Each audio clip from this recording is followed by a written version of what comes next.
Halo, saya Naki dari tim Geek Fam. Hello, nama saya Wan Parang daripada tim Yoodo Gang.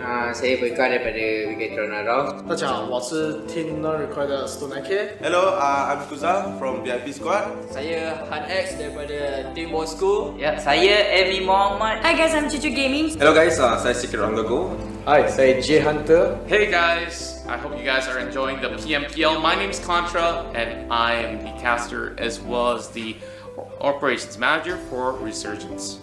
So as you all know that there is a virus spreading around which is the COVID-19. So here are some tips to stay safe during this critical moment. So langkah yang pertama, korang kena basuh tangan selama 20 saat menggunakan air dan sabun. Langkah kedua adalah menggunakan hand sanitizer bila anda tidak dapat membasuh tangan. 若没能洗手，可以使用含有酒精成分的消毒剂来洗手。 Nombor 3, elakkan memegang mata, hidung dan mulut korang ketika tangan korang kotor. Jika batuk dan bersin, tutup mulut dan hidung menggunakan tisu. Pakai mask jika anda pergi keluar ataupun anda pergi ke tempat yang ramai orang. Jika anda tidak pakai, sememangnya sangat-sangat berbahaya. Avoid crowded areas and taking public transportation. Okay, tips dia adalah korang kena minum air, kerap minum air dan makan vitamin dan bersenam setiap hari untuk menguatkan stamina badan. Jikalau anda berada batuk ataupun bersin, jangan lupa untuk tutup bahagian hidung dan mulut anda supaya orang lain tidak mendapatkan virus tersebut. Jika anda mengalami demam atau apa-apa kesakitan atau apa-apa jenis kelemahan, pastikan anda berjumpa dengan doktor dengan segera ataupun pakar perubatan. Bermula dengan saya dan juga korang, kita perlu bekerjasama untuk mengelakkan dan menghapuskan virus corona ini ataupun dikenali sebagai COVID-19.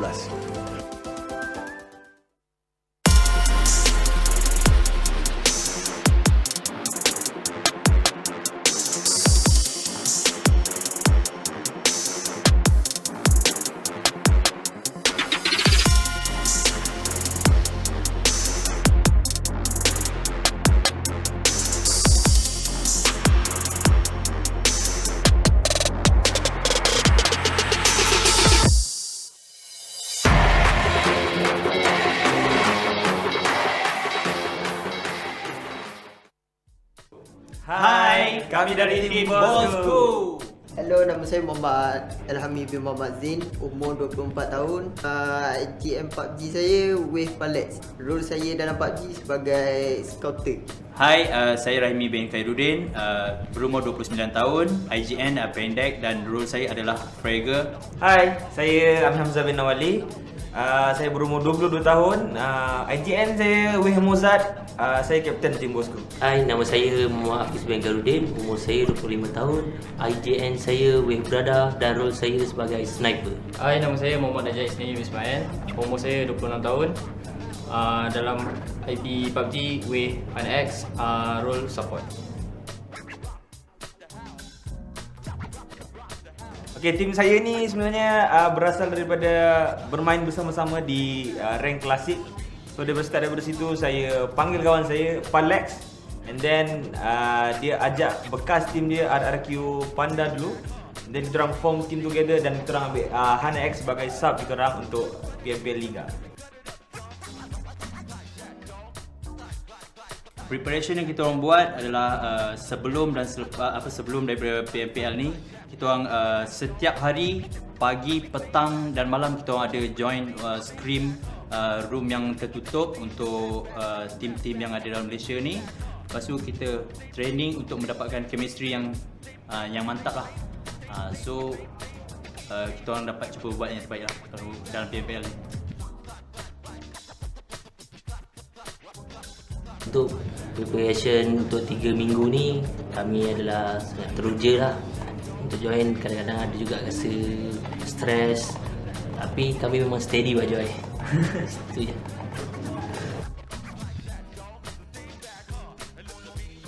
Okay, daripada segi mental kita orang semua, saya rasa kita orang semua dah cukup sedia untuk Liga PMPL ni. Dan kepada kawan saya Waypalex ataupun tim saya sendiri, dia adalah kawan yang selalu memberi semangat lah antara kita orang semua untuk dari segi mental.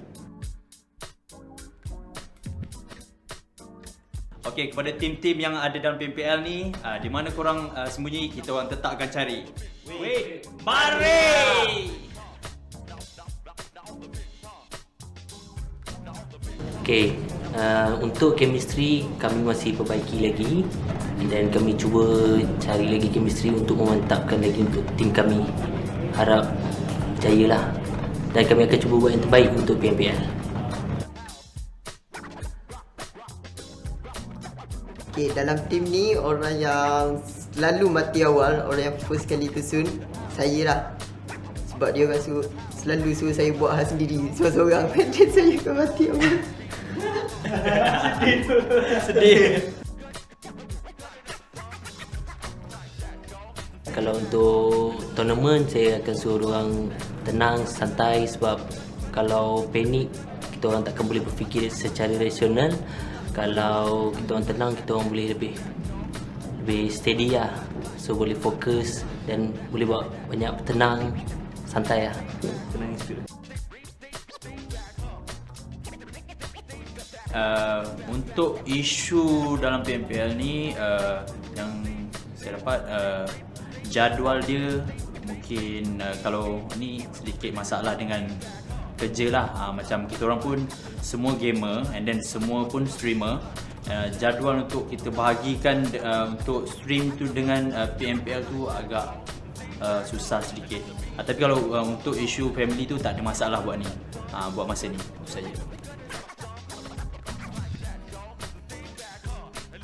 Okay, kepada kawan-kawan yang di luar sana dan juga audience PUBG Community Malaysia kita yang support tim Bosskurr untuk Liga PMPL ni, saya ucapkan terima kasih kepada korang semua sentiasa support. Kepada supporter, family kita orang semua, terima kasih memberi sokongan terhadap kita orang semua. Terima kasih. Weh, sayang korang doh.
war in the dome, you want it, come and get it. Noble bloodline, vintage, rule with an iron fist. This is how we do business. My squad go ballistic. Swords forged to steel, running towards the field. Hundreds more to deal. Give them something more than real. The legacy that we bring when that last bell rings, they will remember one thing. We are the new kings, winning this fight tonight with our name lit up in lights. We are the new kings. This is our time to shine. Set it off like dynamite. We are the new kings, winning this fight tonight with our name lit up in lights. We are the new kings. This is our time to shine. Set it off like dynamite.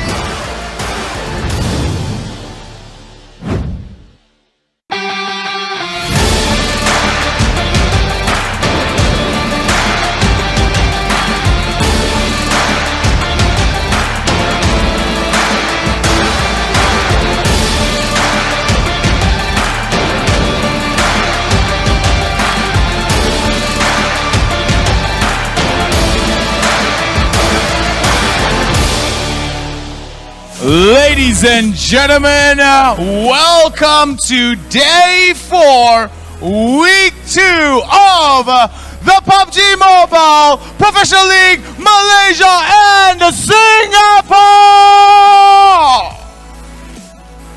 Oh man, you gotta love those spots, baby. We've got real talent here today, from the casters up to the players. They are here to serve one thing and one thing only.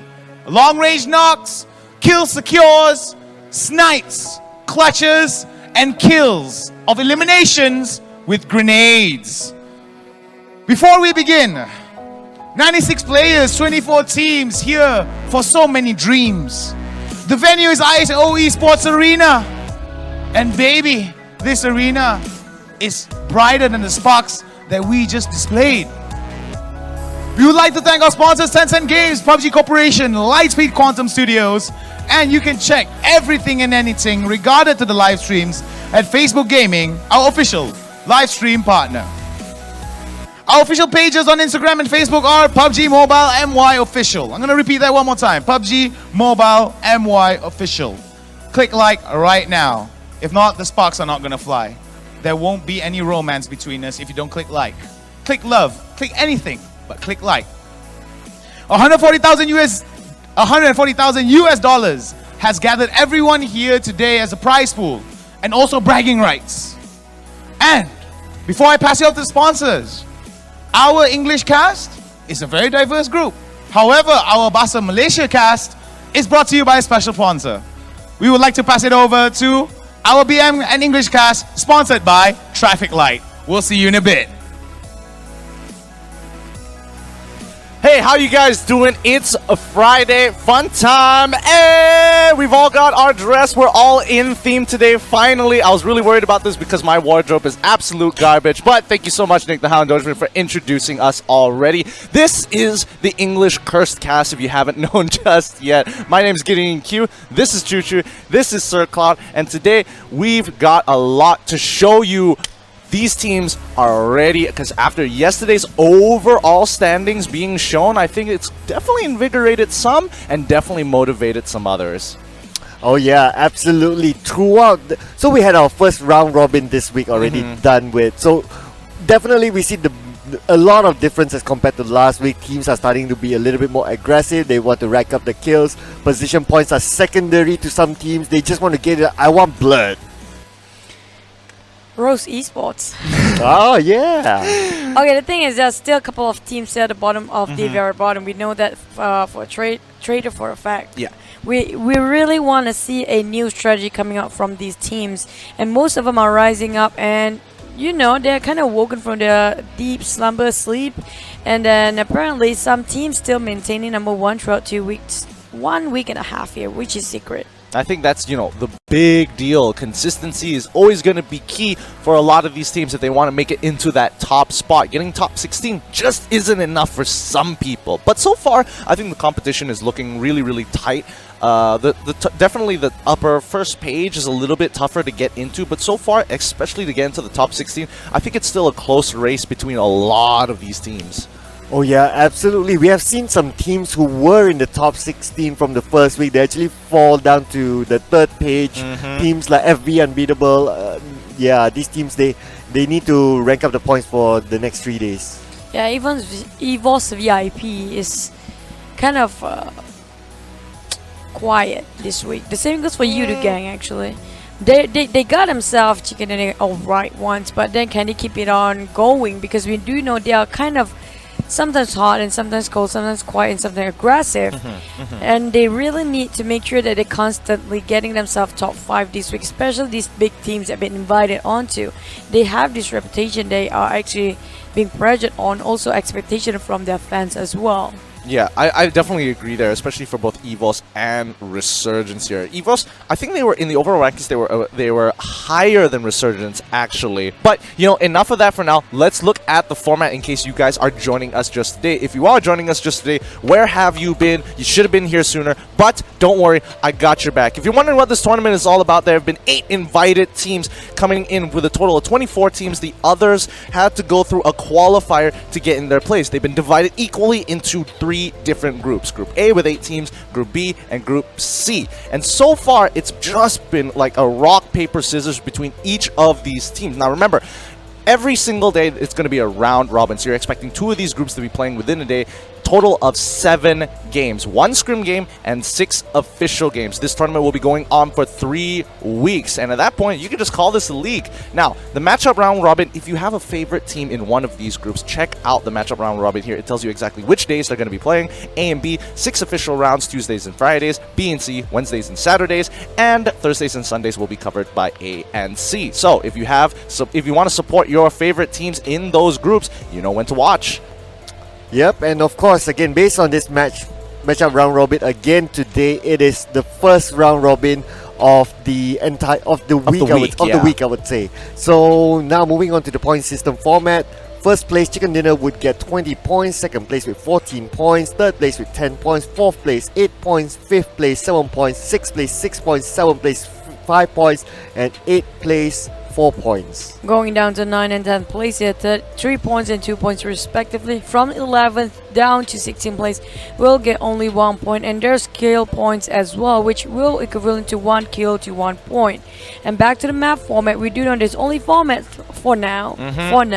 So there's Sanhok, Erangel, Vikendi, and Miramar. We're gonna play the Scrim game in Erangel like usual.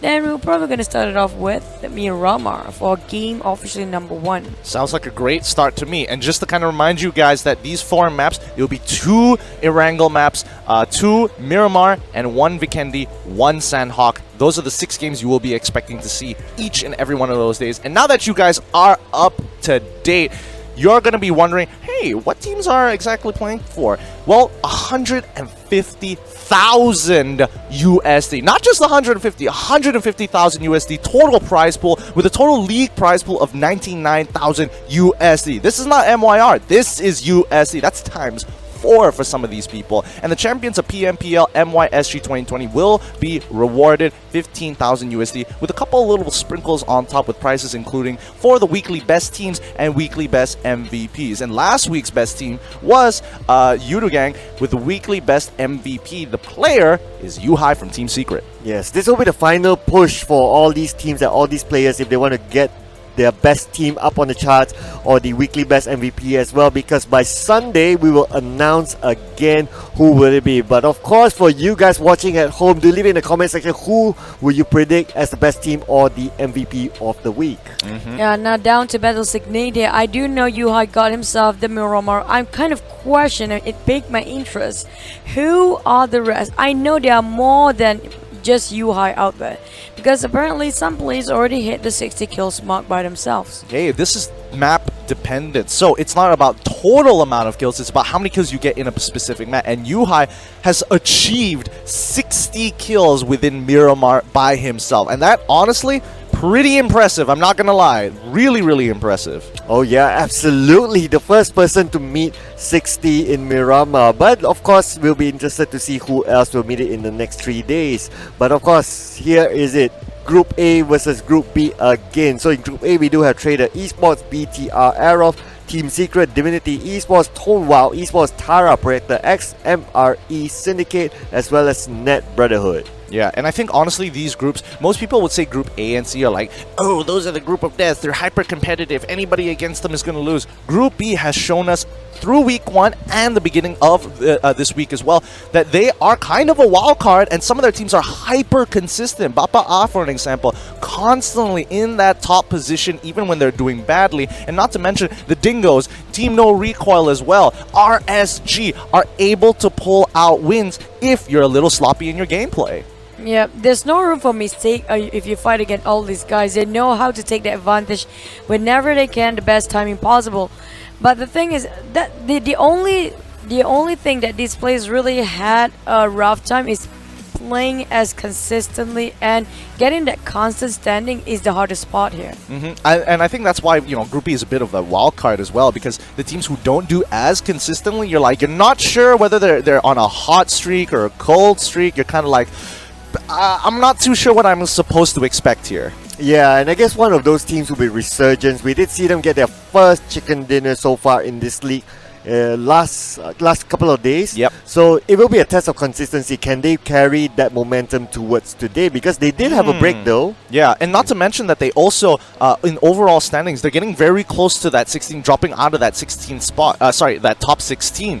I think they're at like what, currently 14, if I remember correctly, 14 or 13, and then EVOS is just 2 places above them, 2 or 3 places. But my memory is kind of fuzzy there. Yeah, I have to agree with Clever. Sorry, not Oh, disagreeing no worries, no you, worries. but it's just the thing is what we see from Team Secret, what we've seen from Bapak, these are among the 2 teams that are really strong right now because they have that consistency. They have been performing every single game, even though they kind of drop way too early. They make sure they have a couple of kills there. It's never 0 point. I've never seen them with any 0 points in any game at all. And most of the time, if they didn't get chicken, then they always make sure that they're actually on top 5 as well. So that's why they are strong. It's not because they are really aggressive. They play really smart. They know when to take a fight and when to retreat. It's not that every single fight that you have to go against, you have to force yourself into it, which kind of cause a lot and damage in terms of your economy, your resources. There's also, you know, whenever you overstate, that's one of the things we've noticed throughout the game. When a team overstate themselves and taken by a third party after that, that's how usually they got wiped out. Usually they suffer a couple of casualties. They're like, oh, I need to revive, and then the grenades start coming in. They're like, oh crap, I can't actually go for the revive. I have to heal myself if I want to stand a chance. And you know, we've seen that plenty of times, especially with Bigetron as well, who are, you know, known to be like, you're in a structure, you're dead, you're gone, we will rush it. They like to flush people out. The same goes for Bapak here. But Team Secret, they are sometimes like that, but there are times they play very, very patient. I would say that I would argue that Team Secret isn't too great at flushing out compounds, but like playing in open areas, they're like, nah, you're dead. Yeah, they're really good when it comes to open areas, play with the terrain. But flushing, I think Bapak is one of the strongest, as well as Resurgence and Bigetron. Interesting, Resurgence. Why Resurgence actually? Because I feel like the thing is, Resurgence, when they are in an open battlefield, they kind of not being able to hold it in. It's the reverse of Team Secret entirely. Okay. And most of the circle ended up in an open field. I don't know. I feel like Resurgence is one of those, like, they're the special ops unit where it's like, oh yeah, they're not afraid of anything. They'll take any fight, any place, anytime, anywhere. And if they die, it's like, don't worry, at least we got our objective done. Like, they're the Suicide Squad amongst these teams. That's what I'm just saying that. I don't know about you, Sir Claude. What do you think? Well, I don't know about them being a Suicide Squad. I noticed they like to position themselves quite in the open area, especially try to get into the circle quite early as well. I think that's their style of play. But as what Chuchu just said just now, Bapak I think is the team to look out for, because I do think they have a balance between being strategic as well as being a good fighter at the same time. We do see them getting into positions really, really well. At most times they like to get into the middle of the circle, and the circle somehow, whether it's luck, whether it's just their prediction, just favors them a lot. And at the same time, if fights start to come to them, they know how to take a fight. I have to ask the table this, okay? Because we're seeing the stats of both Team Secret and Team NoRecoil. There's definitely going to be a little bit of differential there because, you know, Team NoRecoil did have essentially a really bad second half of the round robins of week 1. Coming into week 2, it's looking a lot better, I'm not going to lie, but what's the skill gap between Team Secret and pretty much everybody else within the groups? Communication. Communication? Basically, Oh. You see how these guys, like, you know, how they look out for themselves inside and outside the game. And they always like having a table talk and discuss it over time, making sure they cover every angles. And then the thing is, I noticed some teams, like, when they mess things up sometimes, they happen to just have a sort of a giving a cold shoulder and not actually talked about it. Oh, that's pretty interesting. So that's how the communication get worse in the game. Because when you don't feel like, you know, you don't, somehow it kind of a trust game as well. Do you trust your team to actually have your back? Ooh. Talking about trust, let's give it back to Yuha yesterday. The moment the entire team gave him that trust to just go alone, do whatever you want, even if it means proning in the middle of the road yesterday to get that kill. Yeah. I would say definitely that's a prime example because, like, you know, the team, you're not only trusting your team, but also the team is, I feel like the team enables Yuhai to do what he needs to do. Like, I feel like Yuhai is kind of reckless with some of the movements where it's like, I'm a little shocked at how fast he plays, but with a team like Team Secret, it really is making him go to his full potential. Do what you want, we'll cover your mistakes, don't worry, just be confident, we got your back. Yeah, basically they know what is their real strength in that team and they use it to full potential. Like, for example, we know Matsoi, when it comes to the calls of, you know, calling the shots or where they want to rotate, they will rotate based on his judgment call. And when it comes to fragging and reaction time, we know Yuha, you can rely on him, just cover his position as well as you can, which what they did and Bu did. And iShot, making sure everybody covered up from behind with his sniping skills. Basically, they are the most versatile team that we are having right now. That's why they are preferring over an open battlefield arena to play with instead of a close range combat like some of the teams are, which really preferred by Bapak.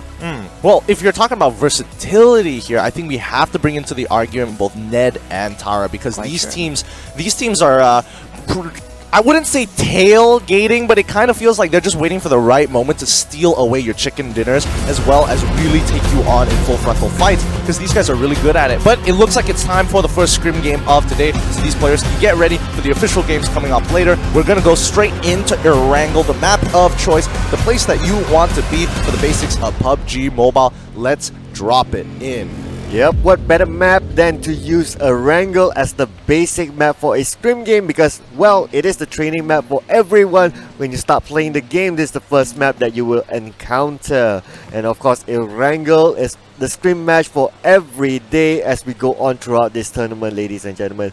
And now moving on to the Scrim match, we should see some highlights here on featured players. iShots, Atai 10k, Hi as well as Hydra.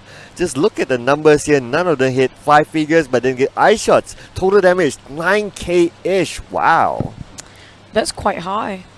Yikes, that is shockingly high. Not to mention that there's also, you know, total kills as well. A lot of them do go for the kill secure, but looking at this particular flight path, ooh, that's pretty interesting. Oh, guess who it is? It's the Observer Cam, and this time it's all hoodies. Are they trying to? I'm realizing it now, but are they trying to mimic Tudongs?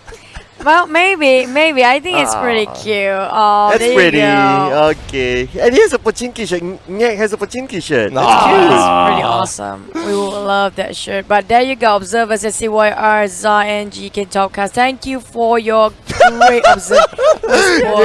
He totally is. He totally is. Because it's Friday prayers, probably. Like everybody like giving prayers to themselves and hoping the circle will be favored by all the players today, hopefully. Give them strength to catch all the action here. All right, now the first circle is about to be determined, but we do see that the flight path is heavily skewed towards the southern side of the map, going over Solovnoska military base through Quarry. But the circle, pretty central, I would like to admit. But look at this. Ooh, I do see Pochinki maybe contested by a couple of teams here. Yummy, yummy. I hope we get to see some action there. Oh, I'm not surprised because we saw that couple of games on Scrim before. They are actually challenging Team Secret. It was none other than WoW Esport this time, as well as if I'm not mistaken, that's who is that?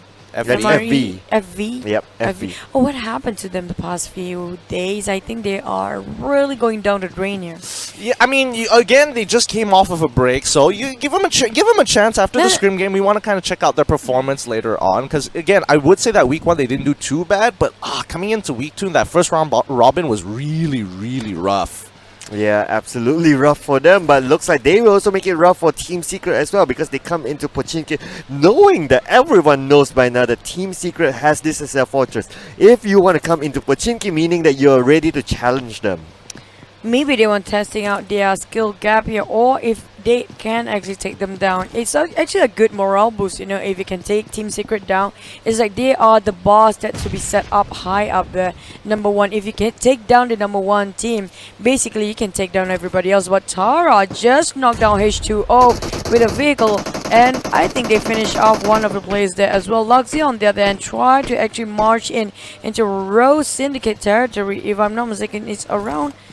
No, it's actually Rose Syndicate coming down the southern side of the map. Yep, Rose Syndicate wanting to contest the military base from Ned. Arts! He thought he was safe in the vegetation, but it looks like Tara has sniffed him out. Tara again, they are taking a couple of shots from a different direction here, but let's finish up what they started as Ned coming through, clearing out one by one. He wants to look for a safe place to reload first. He's got 10 shots left, but he's probably going to secure this kill before switching over to his secondary. Yep, and Miss Rose Esports will be the first one to be sent back to the lobby, and Ned, this compound, they held on to this really well. It's one of their favorite places actually to drop. But now moving back to Pochinki, we do see here, looks like Riz is in a little bit of a trouble, but they get FVs on the other side, so Riz is being held hostage, but Alpha looks like he'll be knocked down as well as Hi. Team Secret, no one's actually challenging them, but the rest of them, they're just going at each other. I thought they dropped by Pochinki to take that Team Secret. Apparently I was wrong. Apparently they really want to go against each other instead of Team Secret, who being left alone, standing to see whatever happens on the sidelines here. They're trying to take the advantage for Team Secret. Aisha's quite far away from the rest of the team. Maybe try to reposition himself into a higher ground there, probably on the roof as well if he wants to. I don't know how he climbs that up, but yeah, maybe there's a way for Evie. On the other hand, only Aikido kind of really have a lot of structure to work with. Alpha and Sleep kind of stuck in the corner here. Yeah, and so far all the teams are kind of in a stalemate. They don't really want to commit to anything just yet. They don't want to get their backs completely flanked over, and that's what Team Secret have understood. They're like, okay, let's play for the outer edge of Pochinki and then look inwards. That way our backs aren't going to be completely exposed if we go for a full rush. Yep, and at the same time, this is actually good practice for Team Secret as well, because we have seen time and time again, when it comes to compound wars, they're not that good. Compound battles, they're not that good, so they can use this as an opportunity. But look at this. Biu looks like he got the grenade onto him. Riz will be finished by Yuhai, and they will go in for the rush. Hi has been taken hostage by Sleep at the same time, but not for long, will be sent back to the lobby. And Pendek as well will be knocked down by Yuhai, so looks like WoW Esports have ended their Scrim match. Yeah, just a very quick warm-up for them. For the rest of them, is still on the go. FV on the other hand got knocked a little bit, not that much, just a little kinky of, well, you know, HP done there. Well, never mind me. Just ignore whatever. I'm just mumbling literally. I'm like, whatever I'm talking about, I have no clue right now because I'm so blurred. But yeah, Biu is coming down from the rest of the team here, trying to pick them up back to their feet. Matoi gonna be okay. Yeah, Matoi is going to be okay for now. Looks like it's going to be a little spicy here. Let's say try to make their way through into the inner structure here. Sleep trying to make sure he's dodging left and right, dodging the bullets as much as he can, but the rest of Team Secret understand that this might not exactly be the best place. They want to get out of the structure and play around it. Matoi, he knows what's happening. He's trying to run away, but not fast enough. No boost in play, so the movement speed isn't going to be there. FE Sleep secures the kill with the micro Uzi. However, this isn't the end of the fight. Oh, not over yet, but Sleep looks like, oh, he'll be knocked down there. Biu coming from the other side, and Yuhai on the other side as well. Aikido looks like he's in trouble now, down to 10% of life. Akito goes to the next floor, tries to hide himself, but then Yuhai have been knocked down from afar. And look at it, who's crashing into the party? Team NoRecoil is actually coming in from the other side. They want to mop up everyone. Oh, they like to take everything in their hands, Team NoRecoil. They have been trying to challenge Team Secret multiple times when it's the Scrim game and around Pochinki, but this time will they take Team Secret down because apparently they have more men here. iShots and Bubi, the only ones left around this vicinity. Akito, on the other hand, try to hug that walls as long as he can. Apparently he's kind of stuck there. Don't want to engage too soon. Stewart managed to get iShots on the flank side. While we're looking at H2O, Resurgence is also kind of fast when it's time to finish off the Scrim tech. Yes! Yes! Get him! Get him! All right, sorry, that was just like my morning coffee right there. Woo! That was rush.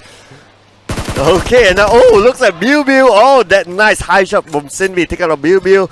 And looks like Team NoRecoil will have Pochinki all to themselves. Yep, Team Secret is going to be bowing out of this Scrim game for now. Looks like Pochinki was hotly contested by a lot of these teams. They just want to try Pochinki. It's like the official match they won't get.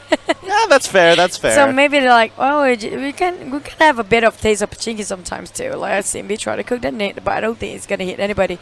Apparently, well, unless if Akito just want to drop by there, which he just jumped himself, didn't actually land it in one of the buildings. Yeah, that's Stewart trying to chase Akito on the sides here. Oh, will he miss that? He didn't. He's actually hopping around the roof quite well. What is he, Spider-Man or something? Looks like the grenade is going to bounce off just the edge there. That's going to be a little sad, but Kiddo now exposes himself. The drop shot comes through. However, Stewart doesn't have enough bullets. Switches over to the M4, secures both of them. And now this is going to be Team NoRecoil's area. Wait. Let's look towards the northern side. Looks like Squad 4 is coming in. Squad 4 is Divinity coming in with the rest of a team here, marching straight up into Team NoRecoil. One more team that wants to show off their skills in Pochinki again, but apparently they kind of missed the party. Only Team NoRecoil left, and they need to replenish themselves for Team NoRecoil if they want to take up the fight. Well, it's really not too bad because yesterday Divinity, we did see them having the similar scenario, but only they are the middle team. So another team come and rush and clear them up. But this is a Scrim match. They get to feel how to be that third party team that just comes in and bangs everybody. So they will want to take advantage of this scenario. But of course, both teams have completed. But just look at that. Another team is coming in. It's Bapak, I believe, is coming in here. And now they're just going to be like a three-way fight again. Why don't everybody just drop in Pochinki when it's the Scrim match? It will be way faster because we can see everybody just going in it since the start of a flight path. Yep, and now Stuart 9K from Team NoRecoil is going to be shot down by Bapak. However, we only see Six and Jenny here. Where is the rest of the squad? It looks like Bard and Trixie are on vehicles somewhere else across the map, and hopefully they'll come out from a different angle to enter Pochinki. But the nades are being checked out by Simbi. He sees both Impact and Juggernaut on the roofs. Looks like that parkour is coming into handy from Juggernaut. Yep, and now we do see Simbi here. Oh, but look at this. Six looks like he's been knocked down at the same time. Loyu as well. Bard as well is knocked down. Jenny will try to revive his teammate while the smoke goes out. But again, on the other side, we do see here Stewart looks like he will fall to the hands of Six. And now Sinbi on the upper hand. Oh, can he see them? Nope, not yet. Spider-Man just jumps here left and right. Divinity just sitting out of this, and this is coming into Pochinki. Everybody just want to get a bit of Pochinki in their Scrim games today. Apparently, maybe Pochinki will be the last circle if they want it to be, even though the circle is not there. But like, why not? Everybody just want to be at the hot spot here. Atai is marching in. There's also Samzy coming up behind. They're trying to get everybody around Divinity, who actually trying to pin down Bapak, who got caught in between Team NoRecoil, who happens to be caught up by Net from the back as well. So, yep. It's a small world. Kobe coming in from 6, but that's not the end of it just yet. Even though he did get an initial knockdown, he still has to worry about the rest of Divinity and Ned coming in through the back here. Team NoRecoil going to be bowing out, but Divinity slowly pushing up with Ned very, very close to their backs. Papa need to take out Divinity and then look to hold the push coming in from Ned. Oh, Luxy is coming in with a vehicle as well, and we do see it looks like a siege coming in from Divinity, but Trix has his eyes on Juggernaut. Juggernaut tries to make a run for it. Trix tries to get a... Oh, but looks like he's been knocked down as well. Trixie has been knocked down. Impact now on another location. We're trying to finish off the squad. Six now tries to fall back to his teammates, but then not for long. Will be finished off by Impact, and Impact revives his teammate. Insanity on the other side have eyes on Net. They do know Net is in the comparison, but look at this, BTR as well. BTR coming to the party. We all know how this is gonna go. It looks like, wait, however, Samzy will get first info that BTR is coming in, so information has been, given over to Atai as well as Chin. Hey, guys, we might need to push up. Impunity just gonna join in the fray too, because why they can, and apparently Bapak gets a long nade coming out from Luxy 98 across that compound. That was a long tossing from one window to another. Atai is gonna go down so fast because Bigetron will wipe them out from the back here. Divinity on the other hand got actually charged in by Jaeger, who apparently knocked out straight away, who has been gatekeeping in the middle. Divinity and Nak will take this matter into his hands now. We're waiting one more team to just join in here. Yeah, and now Impunity going to go in. There's 7 teams and it's only the second phase. I love Scrim games. Even though they are worth no points so far, all the teams, you can see both Axis and HU are the only ones who don't want to join in the fun. Probably they will. Probably they will. Well, they might. I'm just loving this. It feels like watching a wrestling game, like Royal Rumble, like everyone goes one by one, and goes in and see who lasts the longest. Divinity, in fact, they are still right in the middle of every run at this point. Impunity just came into the party. Net, they have separated themselves. BTR as well. On one side, we do know how good BTR are clearing out teams in structure, so they may use this to their advantage, but then again, I'm not sure if they have the numbers because there's just too many teams all around. I would argue they don't even want to rush it in. They're kind of waiting for the teams to kind of like whittle themselves down, take more casualties before they start plummeting into the deeper parts of Pochinki here. But we can see Divinity Sanity going to knock out Ned here. They want to wipe them off. Oh, Insanity just charging right in on the second floor. Apparently one of Net's already knocked down. Nobody actually can pick him up here because there's so many teams around the corner. We have Impunity, who tried to get themselves their eyes on Juggernaut, who are apparently kind of distracted with Net right now. Bigetron are holding their place quite a long time. We're not looking at they try to flush anybody out. And we do see Boyka actually playing with the pits here. Oh, and Impunity, they're sitting this out. BTR sitting this out as well. But Chinpui is actually quite close with Kevin as well as Hydra. They're just in the next building. They may want to go for it because we do know how good they are at flushing people out in buildings. And looks like Atai 10K, looks like he's in trouble. That Impact will cook up the grenade, will toss it out onto the side of Atai 10K. Atai 10K tries to evade it, but Atai 10K just goes to the second floor and that grenade will miss Atai. They can't really do too much right now. Atai, they know Impact knows exactly where he is, so he's going to be lobbing those grenades as much as possible to kind of chip him down. Atai can't even get to his partner, who had to die in the second floor, but Divinity looking to rush up into the second floor. Atai, his time is biting. Well, I'm waiting for H2O now. Please come in with access. You can join in the party too. We're more than welcoming you. There's a pizza party. Apparently everybody using DP28 here. But then back to Juggernaut, who's chasing down, who's running along the tails. Is Net just now. Just use a compound and make them confused because there's so many buildings to work with. Atai, on the other hand, will be rushed by Team Divinity, who just happened to be around the corner. He got one. That was a nice spray. It was just a couple of taps. Atai tried to play another trigger using the corners to his advantage. He will jump down and puckering around that building here. Now managed to just get away in the nick of time. Still surviving. Atai is not giving a free kill towards Divinity. Holy cow, Atai is a slippery boy, but he's got to heal up because this is a phase 3 circle, so it's going to hurt a lot more. Luckily, he's got a little bit of boost, so that should buy him enough time to heal up. Is he going to be all right? Okay, there he goes. Well, X is a little bit late to the party, but looks like they want to join in as well, even though it means I'm going to have my energy drink. I still want to be in this party. I want to rank up those kills and be part of it. Hey, they want to be the cool kids too, okay? You like, if they don't join people like, you guys are nerd and not joining in with the rest of the team. But you have Jake getting straight away spray the moment he just drove into that Dacia. Energy drink, level 3 of everything, and apparently they are ready to go. But can they actually pin on any of the shots landed on the side of Impunity? They got one. Will they get another? Net already out into the lobby waiting for the official game snacks. Abby on the other end trying to get the shots on Jaeger quite hard with the sloping hill that played by Jaeger just now. And now Impunity, I think they made the smart move going out, going towards the circle very quick, and now they're gatekeeping Axis from getting out of Pachinki here. They're forced to kind of have to deal with this situation, and the same can be said as we look into the back. BTR still in it to win it at the edge of the circle, but Mappy trying to get the shots off the Jaeger, but Jaeger is going to win this out. Wanted, on the other hand, he's going to have to just sit this one out until he gets enough health to take the fight on. Oh, and now it looks like Boyka will take the car and get away from here. Pachinki, he's done with Pachinki. He says, sayonara, I'll see you at the later circle. And now Boyka, just turning his back. Oh, those shots. Straight double kill if he wants to. And there goes the spray, pinning the bike. There was a long across the map. I think there's like, 400, 500 meters there. I was about to say he just got a really nasty kill shot there, but apparently Impunity had an even better one. But now Wixos is going to get the team out. It's like, hey, come on, hop in the car. We're getting out of here. We don't want to be here any longer than we should. They're going to leave Jaeger behind. There's no way they can save him from the circle, even if they do get the revive off. And ladies and gentlemen, H2O is now top 3 teams. They have water surrounding, a little bit more water there. We have seen how good they are with water at one of the games, but I don't think this is the one. This one is, the ledges are just too steep. But then again, they do have 2 team members here, Pengu as well as Kaya. They are new team member for the week that just flew into Malaysia. And now looking over to Axis Wanted, spraying onto the smokes. But then again, nothing is there.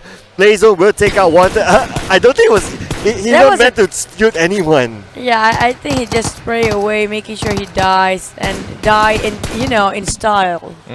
Instead of just die into a box, he just make it die with spray moment. They're so bored. They're like, well, it's the last 2 teams now, H2O and Impunity. Both of them are just kind of just waiting this one out until they meet each other. But I don't know how many members of H2O are still left. We do see Pengo as well as Kaya here. However, I don't see any other members. It looks like they have suffered some casualties with their fight with Axis previously. Arts as well as YKV are already dead. Well, Pengu does look like he won a pan kill for himself a moment earlier. And now looks like Kaya, they do have eyes on Impunity now. Like Singapore versus Singapore, ladies and gentlemen. Impunity versus H2O for the final circle. Not really the final circle. This is just the 4th circle, but we're down to 2 teams It's the here. final fight. Basically, it's just the final fight. There you go. H2O, Pengu already awaited, and Kaya on the side there. Good to Jelly, Vex, and Wixos trying to actually charge right in. We have Wixos on the flank here. Try to cook that nade on top of H2O. Will it hit? Will it be a Kobe? We have to wait and see. Apparently they missed it. Good Jelly took quite a lot of shots there. Just replenish himself with some of the healing items, making sure they can take up the fight for the next round. Let's see how this is going to end up. Kaya here, both Kaya as well as Pengo are playing a really good game. They're coming in from the same angle, which is a little bit of a concern, but it does mean that whoever is looking at this angle is under constant fire as they keep switching out. However, they got to play with a bit more landscape because they can't peek from just one angle. It's going to allow Impunity to kind of get across towards that left flank. This is them playing for bragging rights because they know when they get back to the hotel room, they'll be like, I'm the better Singaporean team. I got a chicken dinner over you guys. But it looks like they are quite at a stalemate now. It's 3 versus 2 at this point, and H2O looks like they will retreat on their vehicle. They want to get into the circle first. Now, this might be a mistake here, but let's see whether this UAZ holds out with 3 members under fire. It looks like they hop out. It looks like he's about to explode. Pengo needs to heal himself up. He's going to hide behind the UAZ for now. Looks like that UAZ did not get far. Oh, they need to explode that UAZ as soon as they can. If not, it will explode in their faces instead. And Good Jelly got punished the moment he tried to charge right into Kaya. Wixos on the other end tried to get the flanks here, going out a little bit wide and spread it from the rest of the team. And Kaya got returned back with the damage. And Pengu is now down to 2 versus 1. Can he take all the fight that he can with so many bullets raining on him? Impunity got themselves that chicken dinner in the Scrim match today, and hopefully it will be a good start like Rose Esports Syndicate yesterday. Hey, congrats to Impunity here. Impunity, ladies and gentlemen. Literally all the teams are clapping for them. They definitely needed the mood booster for sure. A little bit of a troll for sure, but I absolutely love it. All right, let's pull it back to us. Okay. I wonder if you can see them in the background. Oh no, they stopped clapping already. Yeah. Such they were clapping for Impunity. You guys won that Scrim match. I have to ask Divinity after this, like, does that count as part of their bet? That's That's true. Does that count? Does that count as part of the bet? It counts. It counts, guys. It counts. It counts. Oh my goodness, it's gonna be an awkward ride home later on today. I'm excited to see how that kind of concludes. After today they're gonna be at the hotel room. So does that actually count? Yeah, they could have started wondering themselves. Maybe we should have set the rules correctly. The Scrim didn't actually include it, like in the bats or something. Yeah, that's the thing. We don't know. No one really set the rules, so it's kind of interesting how that's gonna work. But looking over at Divinity, does that count technically? Counts, right? Do they win the bet? I don't really know. Because they didn't get the chicken dinner, so I don't know now. If they got the chicken dinner, we're like, yeah, it counts. This is a major loophole that we're gonna have to get to the bottom of later on. But so far, a pretty exciting game. It definitely looked like a pub game for sure, and that's just the best part, to seeing these professional players actually have some fun and kind of de-stress for this first particular Scrim match. I wish we can see that kind of match, like in real one, for the final week at least. Everybody The final weekend, just dropping into Pachinki. There you go. But we're gonna jump into the highlights to get a little bit of a sneak peek what happened just now, in case you guys missed it.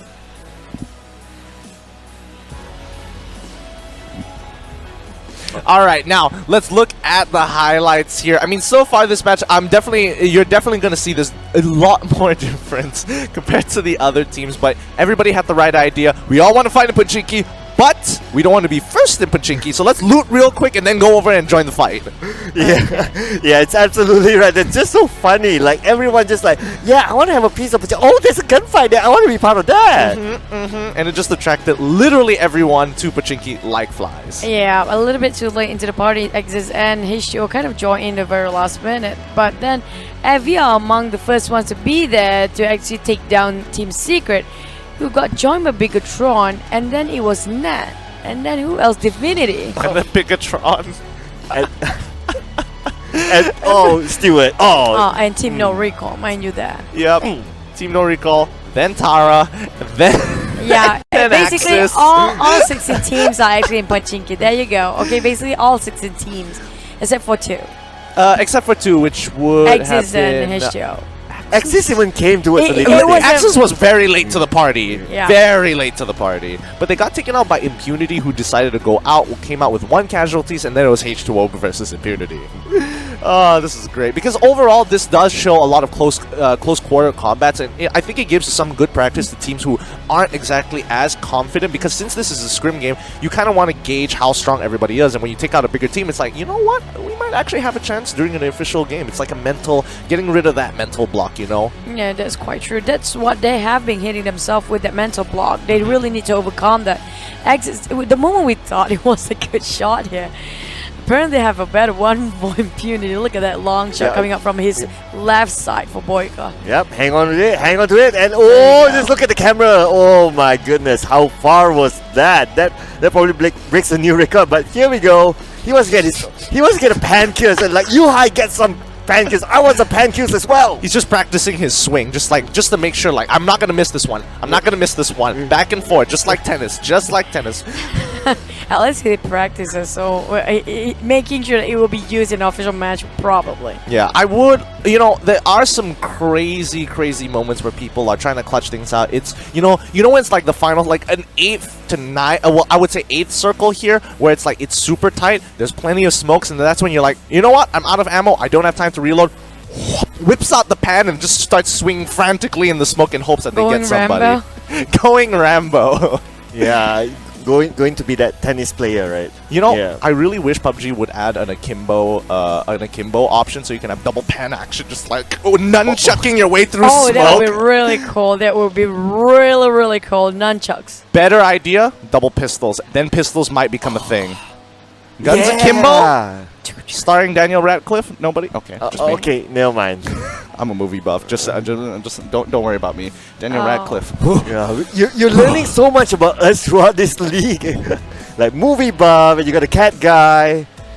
And you How much of a cat guy? Oh, 5 cats.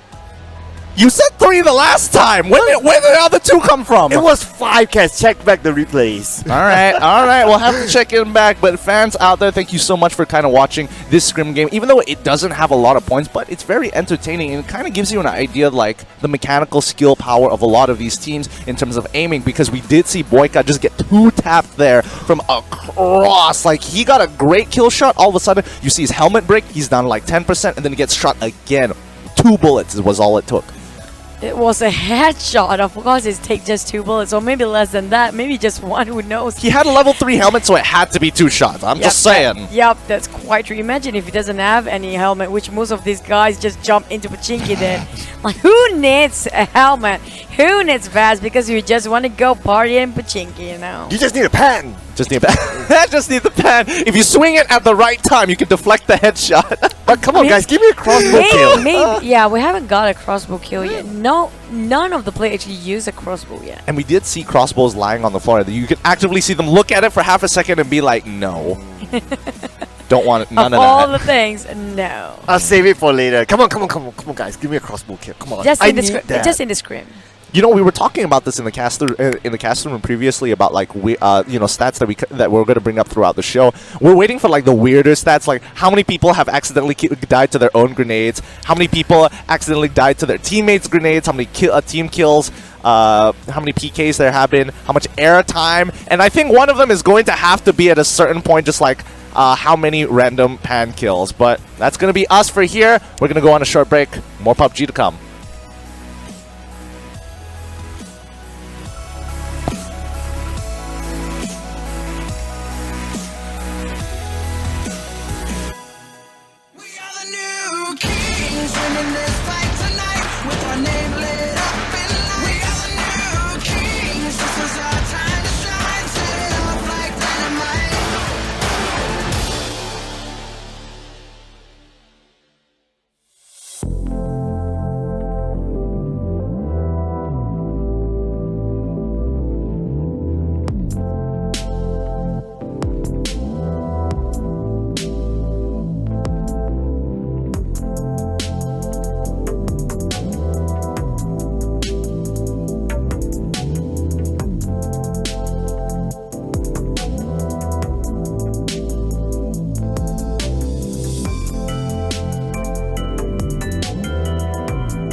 Halo, saya Naoki dari tim Geek Fam. Hello, nama saya Mamparang daripada tim Yoodo Gang.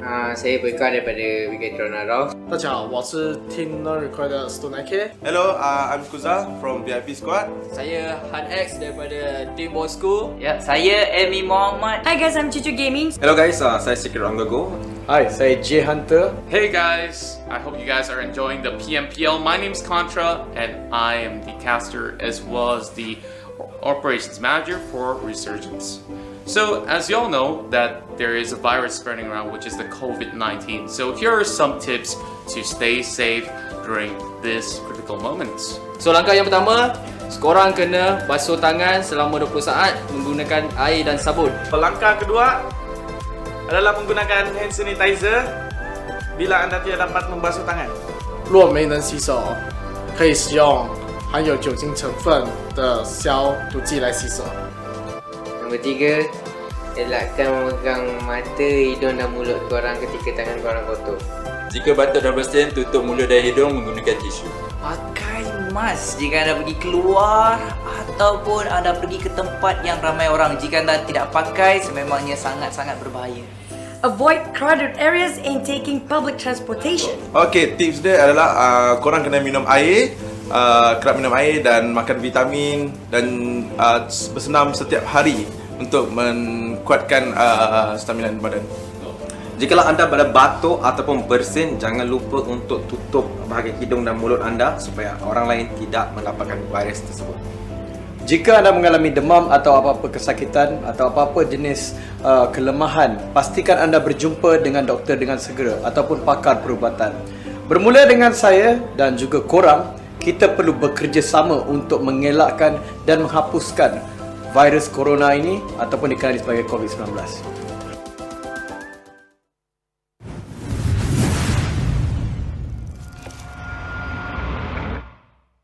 What Laos? Laos and LA is so different, my god. Staring at her and then like... Let's go, let's go! No, I'm just saying. Wow, that is Bill. Guys, can you hear this? That is Bill. If you hire someone to be a maid, what would she be? I think a job scope for a maid is to do house, all those. Yeah. Well, it's additional for cleaning the house, be cleaning your body. Satu, you hide not dua. You hide meratakan kesemua. Tunok. Where are you? You hide save me. One guy in front of you. In front of you. There. Just stay on the mountain, Bill. Stay on the mountain. Oh, he got killed. He chaos my kill. Where? I don't even know where you knocked him. I marked already. They killed. They chaos me already. VTR did the kill. What are the kills? One. Can't see. Can't see from here. Don't back. So freaking cool though. There is someone. Hey, someone up there.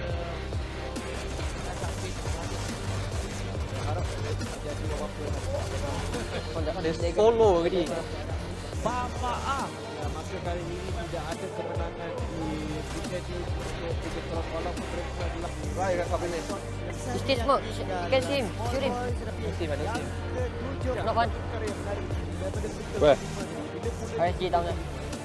In the smoke, is it? I shot him once also. Oh, so far. My mark gonna move ya. Like that. My mark is gonna move. Gonna move. Yes, smoke down there. Where did you know? Jadi Ahmad akan biarkan sahaja. On that? No, not yet. Still not. On the right, ni running on the right. Oh, dia pun saja video di tempat yang terbuka dan bahkan lepaskan 11 Ran back to the house. It's injured. Itu dia just kill lah. Sama anu ni. Patah tadi. Tiba-tiba Oh, he got killed by safe zone. Somebody nade here, please. One nade. Give me. Jadi jika mereka bergerak In the smoke? No, behind me, rock. akan tampar Spray, guys. manakah kedudukan tempat pendek sekarang ini. Dia perlu berpusing-pusing saja mencari kedudukan yang lebih Padahal. Masih lagi tidak mahu untuk memandikan dirinya dan licin juga dia mahu. No one taking the car. You go take the car. You are the nearest shot. Oh, the car is parked inside. It's so painful. You go take the car. Go get two car. I thought you guys came with the car. Yeah, go take the car, Bill. This is my car. I don't even know where's the car. Rest to the shop. 30 by 40 bullet. Come here. Oh, circle is so painful. What the hell? 70. You want to extra first aid? Come here. I have 4. Get my doctor ready. Where's the other car? Exploded. What? Why don't you get it? I only got one. No one else taking it. Be careful behind. Be careful on your right, there's still one guy. Tapi Bapak punya 4 orang pemain rakannya Scrim telah pun jatuh. Tapi Aisyah dari jauh dia akan cuba untuk dapatkan claim. Cantik daripada Aisyah. Scrim Behind ni zombie ada tu. Aku behind ya guys. How many bullets you guys have? Wall. Ada wall. So, What's up, guys? I got 40-70 only ya. I'm less than you. Still got people. Sekarang ini Yuhai sedang membalik bom asap. They're smoking ya. masuk ke dalam membuat flank ke sebelah kanan dan saya kira dia cuba menembak Muffin Ada, Dek. dan akhirnya Leson yang makan Muffin. Pertemuan di antara Siap. pasukan yang besar Buat iaitu first. pasukan Bapak Buat first, Bill. Semua first, Bill. Bill, joget knock, Bill. Sampai telah pun jatuh dan Oh, doktor. dapatkan part. Sekarang ini akan berubah. Oh, last one. Behind the wall. Sekarang Jenny juga telah pun jatuh. Bill, safe. Drake sahaja Behind the wall. yang terselamat Guys, di see that? dalam pasukan mereka. Di I'm betting from right. Oh, it's behind the wall. Pen him. Don't play. Dan Bapak hanya reject. Saya rasa inilah set and done. Guys, Mantai masih lagi mencari Panic. kepala Trinity dan masih lagi belum dapat. Dia menurut berdasar. Mungkin mereka boleh. Oh, dia nak ban. why do you want to ban? Untuk melakukan aktiviti Why do you want to ban? Why you panning? Tapi tak terjadi. Mungkin Mantai kata, jangan main-main. Ban only when enemy is knocked or anything. Go get. I want to ban him. yang meyakinkan Betul. untuk tim Secret. Saya rasa tidak mungkin ada yang dapat Aku sokong, I can't even play.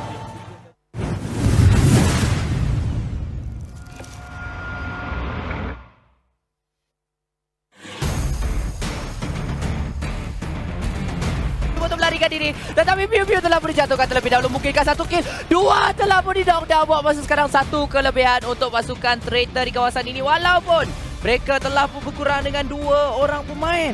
Ya, tapi kita tengok dekat situ hanya Olaf saja tinggal dan Traitor Asta masih lagi hidup, cuma nyawanya tidak dapat di-heal ketika ni, mungkin tidak ada first aid kit. Olaf jatuh, habis selesai. Giliran mereka untuk dimakan. Yes, dia akan terus naik ke atas tapi mereka tak sedar. Sepola akan jatuh terlebih dahulu. Jika satu demi satu masuk, mungkin mereka akan jatuh. Itulah dia, satu telah pun dijatuhkan. Mereka terus masuk ke bahagian dalam, mencari lagi Syndicate dalam keadaan lasin sekarang ini, dan itulah dia dikeluarkan. Akan terus bergerak ke hadapan. Ada bom tangan betul-betul di depan mukanya.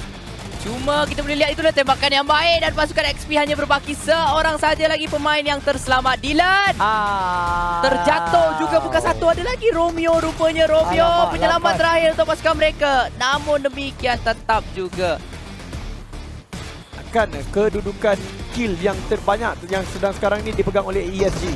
11 kill secara keseluruhan Esports disingkirkan di tempat yang ke-7 waktu ini di tangan pasukan ESG. XP Romeo masih lagi mencari.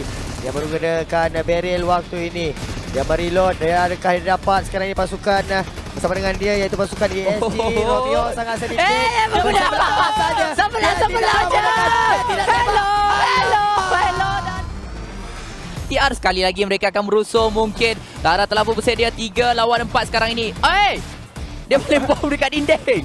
Dia boleh bom dalam dinding, dan sekarang ini ada boleh lihat pasukan BTR tersekat di kawasan tersebut.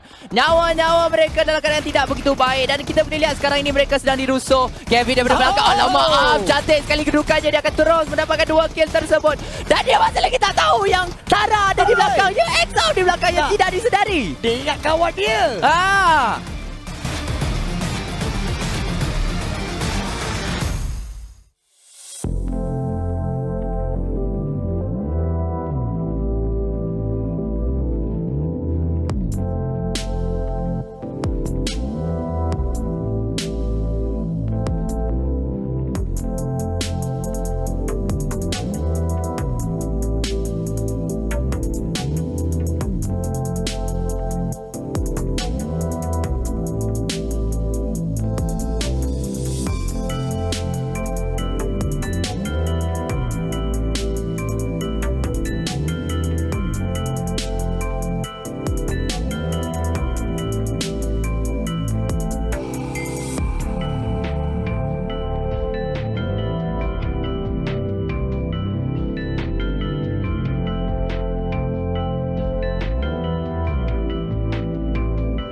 win this fight tonight with our name lit up in lights. We are the new kings. This is our time to shine. Set it off like dynamite.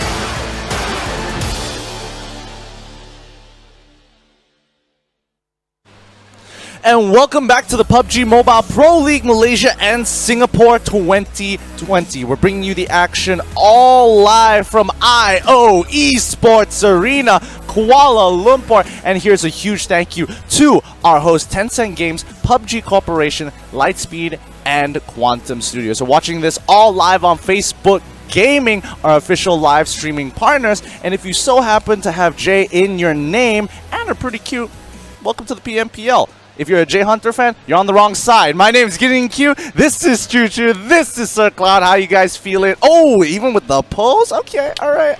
So that's how it's gonna be. All right, how you guys feeling after that Scrim game? First official match going to be starting here of week 2, day 4. Any thoughts? Just tough feeling. Just do a real Pochinki or all people Pochinki match on the Erangel map later on official. Okay, we want to see who can take Pochinki by themselves. We really want to know. Please. She said please. I mean, guys, Okay, come on. Yeah, okay, come guys. on, guys. Guys, okay, yeah, actually I do agree with. I think we've requested this for the longest time. That come on, someone challenge Team Secret in Pochinki in a real game. Yeah, please. Because we've seen Team NoRecoil did that in the real game before. Yes, they and have. that failed terribly on their part. So since then, nobody's tried to challenge Team Secret anymore. So please, I think everybody is actually growing here. So maybe they can actually take up the fight. Sure, I do agree that teams are growing. However, I don't know if like the weight of the official games when it comes to points, especially at, personally, I'm a play it constant, play it safe, whatever gets you the most amount of points going to work.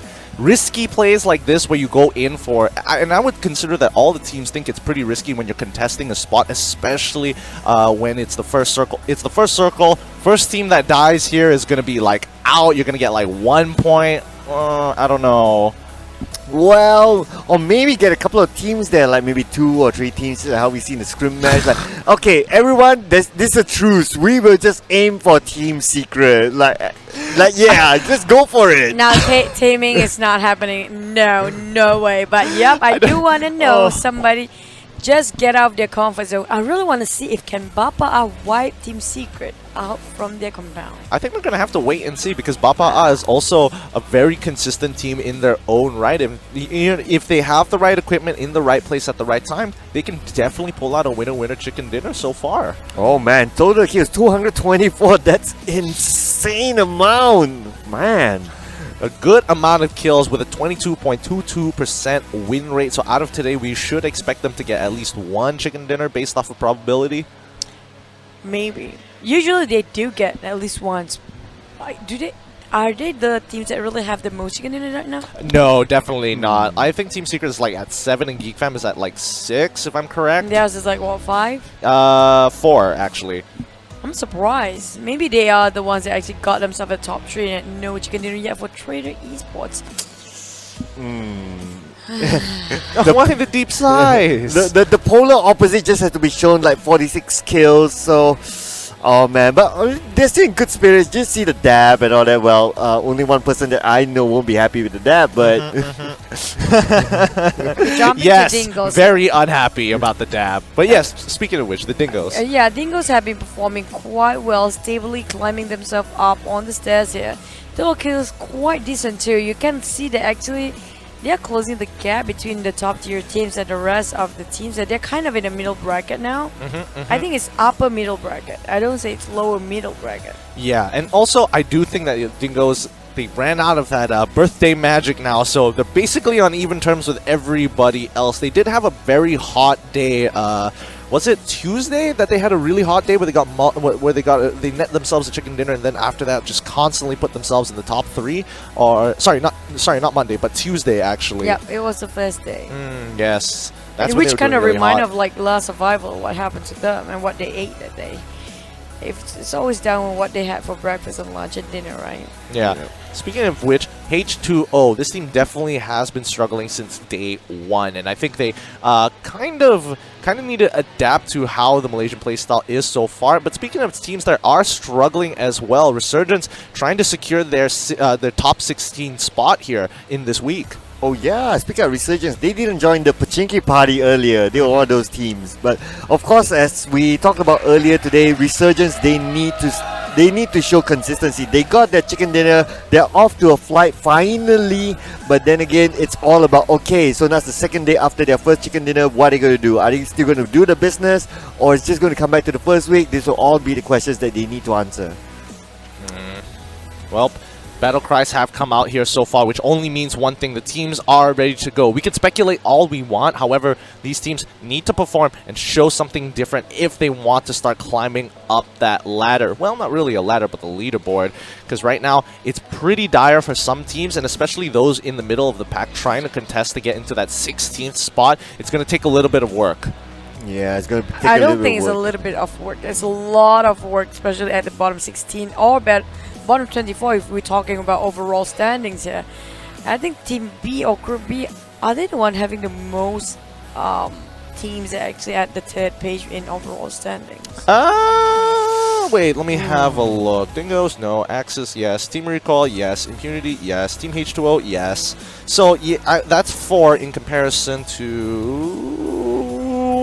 I think Group A is the only other group that has a majority of their teams in that third page for the overall standings.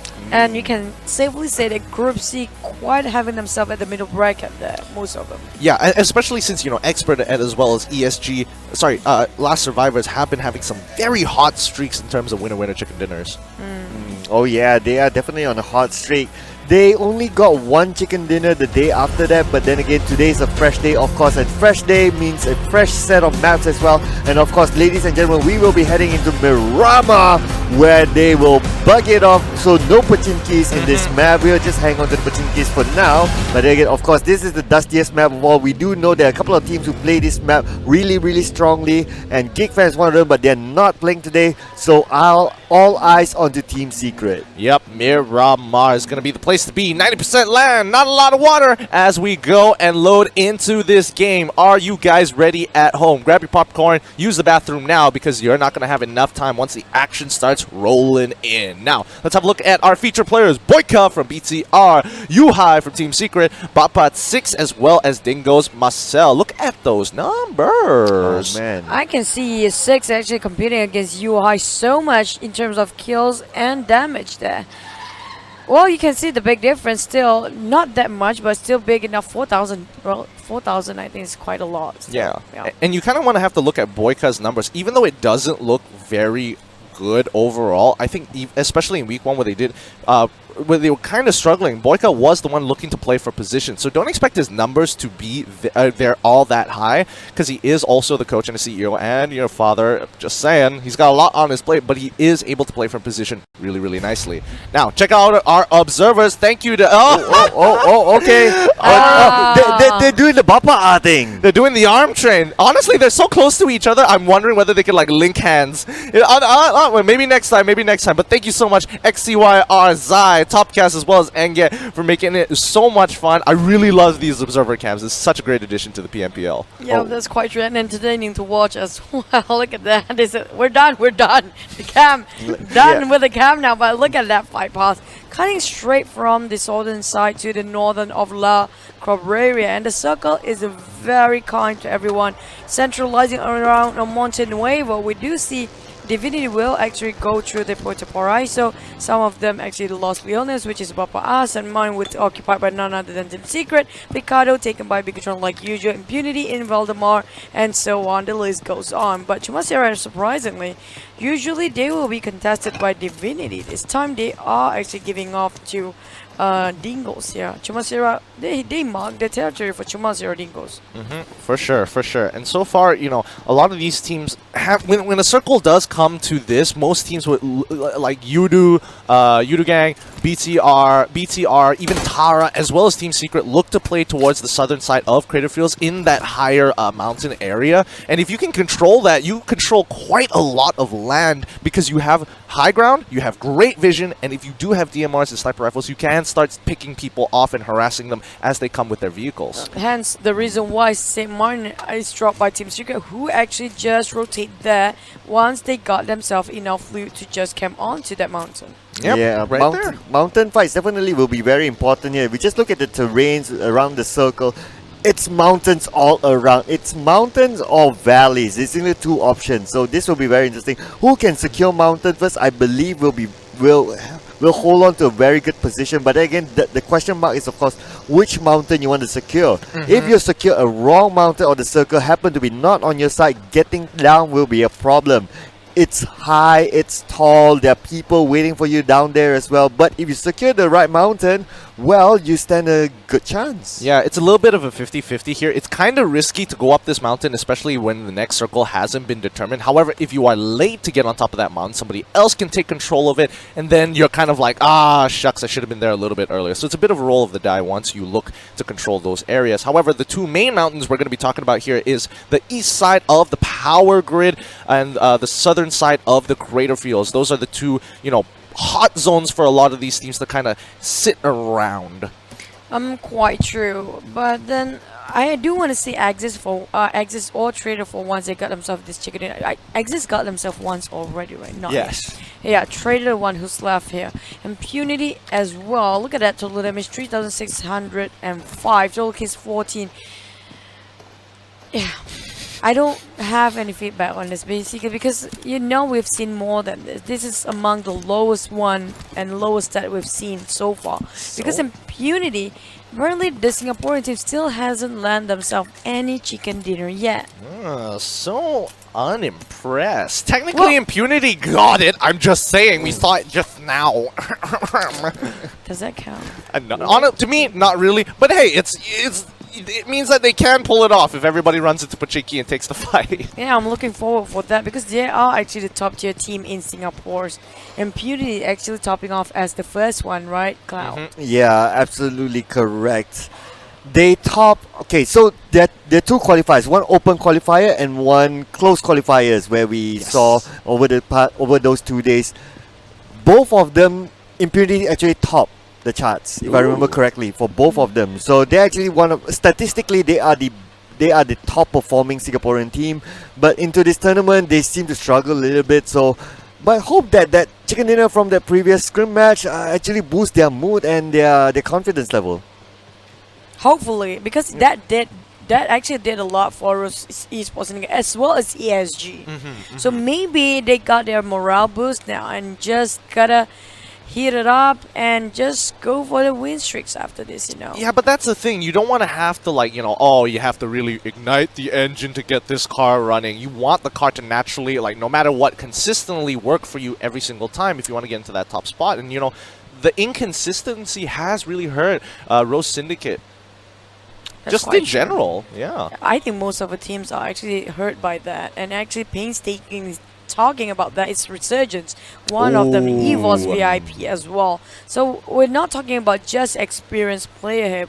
The experienced ones are even themselves having a hard time coping throughout this whole tournament and league. I will make the argument that Resurgence still is just below top 10, not too far. I think they're actually no, they are in 9th place if I remember correctly, because these guys have high kill volume, so they are playing for different objectives, not just winner chicken dinners. I feel like that's the icing on the cake, but they are taking very aggressive fights. Yeah, they are somewhat within the top 16 if I remember correctly. But then now let's move over to these teams, BTR as well as H2O. H2O will start to come together, BTR as well. But again, this is compound fight. Do you really want to take a compound fight against BTR? Kevin takes a couple of damages there. It's about 10%, and now Kevin will just go in and out, And Hydra just right in front of him. Managed to take out Arts, and Arts will be sent back to the lobby, the first one to go. And now the rest of team members of H2O. What will they need to do next? Hydra and Kevin looks like the next one to go will be Pengu. And now 2 more team members left from H2O will make a run for it. But no! YKV as well. Looks like he's been knocked out from a distance. And now Kaya is the only one left. Everyone onto Kaya and worry so much for Kaya. Looks like Kaya is in trouble now and will be sent back to the lobby. Wait! It's not over yet. But, oh my goodness! Matoy, what the hell is that? Yeah, well, what? He just happened to like, hey, I'm here. I'm gonna take this away from you guys because Matoy just did, and he solo-handedly did that. Happened to pass by with a pickup truck. He stopped by for a bit, saying hello and goodbye, and take some candies onto his hand with that one extra kill. And now his eyes are on Bigetron. Bigetron need to replenish himself, reset everything. Apparently lost quite a number of healing stuff there because some of them are really low in health. And now, you know, Matsoi has kind of scouted them out and calling the rest of the team. Do they want to take this particular fight or do they want to play for Circle here? It looks like they're going to retreat. They've already stolen the 1 kill away, and that's all they really wanted. So now they are making their way, I'm assuming, to a better position within the Circle? Oh. Oh, well, okay, all right. That almost becomes Chuchu's favorite moment, a car flip. No, because you can see how Aisha's always trying to do this every single time it's in Miramar. The terrain is not really easy when you drive your vehicle up on the peak of a mountain. He's still trying to get it on another angle. He never gives up. That's iShot for you. Yeah, but just across the mountain on the western side actually is Miss Rose Syndicate, and it's going to be, I'm guessing it's going to be a contestation. I'm not entirely sure. Yep, there is movements from Miss Rose to actually try and claim this hilltop here, so expect iShots to find some resistance later on. His team is still relatively far away. Oh man, you just have to look at the stats on the left side of the screen. Secret just have to kill still 1 when it should be all for BTR. Oh man, they must be like, oh man, that should have been ours. But look at the airtime by Trixie. Looks like they're having a good time here, driving through across the map. And now looks like Team Secret, they're still in the same compound as BTR. Will they take a fight here? Well, they are holding this compound. We do know that Team Secret, we haven't seen them having a great flush just yet throughout this whole tournament. They are really good when it comes to open field battle, but I think Bigetron is way better when it comes to close range combat against Team Secret. Maybe they can take up the fight, but apparently they don't want to challenge that for Team Secret. They don't want to jeopardize the point that they are having right now at number 1 for overall standing. Rose Syndicate, on the other hand, this is quite interesting. They got themselves placed quite high up in the mountain, just on the outskirts of Creative Fields and St. Martin here, and making sure they got themselves first before Team Secret arrives. And look, Biu is just in the lower half of this area here, and he's just taking his time with this. If he peeks out, he will go down, and Vate is going to be the first to knock down Biu here. The rest of Team Secret cannot help him. He's just way too far up this hill, and that's going to give a lot of information to Team Secret. However, at what cost? That was a beautiful spray. They didn't take a lot of ammunition at that as well. So he really is saving a lot of resources. But then iShots and the rest of the team, like you said, quite far apart. And this is not looking great at all for Team Secret. Yeah, the terrain just isn't good for Biu earlier. Even if he gets knocked there, there's no way his teammates can come and save him. No way, even if they had a full squad. But iShots being the only one there, there's just no option for it. But just look at this, iShots just defying gravity here. Oh, PUBG Mobile. The things you're allowed to do in this game. Ah, yes, look at this. Totally realistic 90-degree angles climbing up the hill. It's stuck on the hill as well. It won't even flip to you. I'm still waiting. It will flip over, but... It's sticky tires, don't worry. He's fine. He's trying to itch it. iShots is just going to get out of there. It's like, alright, this is as close as I'm going to get. But, is he going to go back in and try it once more? Probably will. We know how. You saw the clip before this game. Like, yeah. Mato is so angry when they don't bring a car. Even when you're trying to get hiking onto that mountain, you still need a car hiking on it. Like, yep, cars are pretty important in this map. Yep, and now it looks like another compound here. Tara as well as FV, they're in the same compound, but FV, they have only 3 team members at this point. Oh, what? Versus Tara. Oh, but look at this. Where did the shots come from? Looks like they've managed to get a knock onto Liren. Liren will be revived by a teammate because they're still in the compound, and now Grim will join them as well with a vehicle from afar. But looks like they're going to go for the siege. Yep, looks like they want to go for the rush. They're quickly going in as fast as possible. He's got an AK. It's not going to micro Uzi, but hopefully his guns is going to win out here. He's making sure he's keeping eyes on Liren, but Liren has enough time to actually heal out. He's going to cook the grenade, maybe flush them out, but Tara, they know what's going on. They know what's up. They're quickly backing off from this particular structure that's already been compromised. neutralized. Oh, Kido's trying to rotate the other way around. Hopefully they don't actually stay put where they are for FV, because if they want to take out Tara, they can just actually corner them in every different angle possible. Fanning out is one of the options. They don't want to stay safe here inside of this compound, because apparently they have been throwing a lot of nades. Links and also on the side FV kind of clip a lot on that nades there. Lyrian tried to keep on throwing it. Kido jump out right in the line of sight of Lyrian. Got himself down there, and Lynx on the other hand trying to get 2 more members of FV. Oh, Lynx has got close corner shots, and Lynx managed to get a kill out of Alpha. And now Alpha will be knocked out as well as Lynx. And Lynx looks like we're sent back to the lobby as well as Wildcard right now. Managed to get a kill off. Another one. Grim will go down, and Muffin on the other side cooking out the grenade onto the side of FV. They're in one building here, and Tara on the outside or on the other side of the building. There's 3 team members of FV left. Lyrian is being knocked down. He will need to get back to his teammates. The smoke will go out to protect him. He can probably make his way back to Muffin, which will help him, but Afat wants to go for the kill. Oh, they didn't realize that FV had 2 knockdowns teammates, and Sleep was the only one left. If they'd gone for the push, they might have been able to secure all of the kills there. But now Tara has to deal with a squadron of 3 versus 2. Lyrian can be picked up, however, the smokes have been deployed, but I'm not sure if Tara wants to go for it. It might be a bit risky. So, Juan Korn is going to go towards the right flank. He does spot out one. He quickly goes back in, but that means Kiddo has also seen him as well. They're going to get that nade ready. Hopefully this is going to work. Both of them have the exact same idea. They lob the grenades over, but the circle is going to hit Kiddo a little bit more. He's taking a bit of chip damage. Not enough to threaten his life, but it may make a difference when it comes to a close-range firefight. Oh, don't mind that the blue is closing in as well. They need to get out of Teman and right now, because this is not doing great for both teams. I'm going to kind of get the idea now, trying to rotate himself, reposition on the top of the mountain.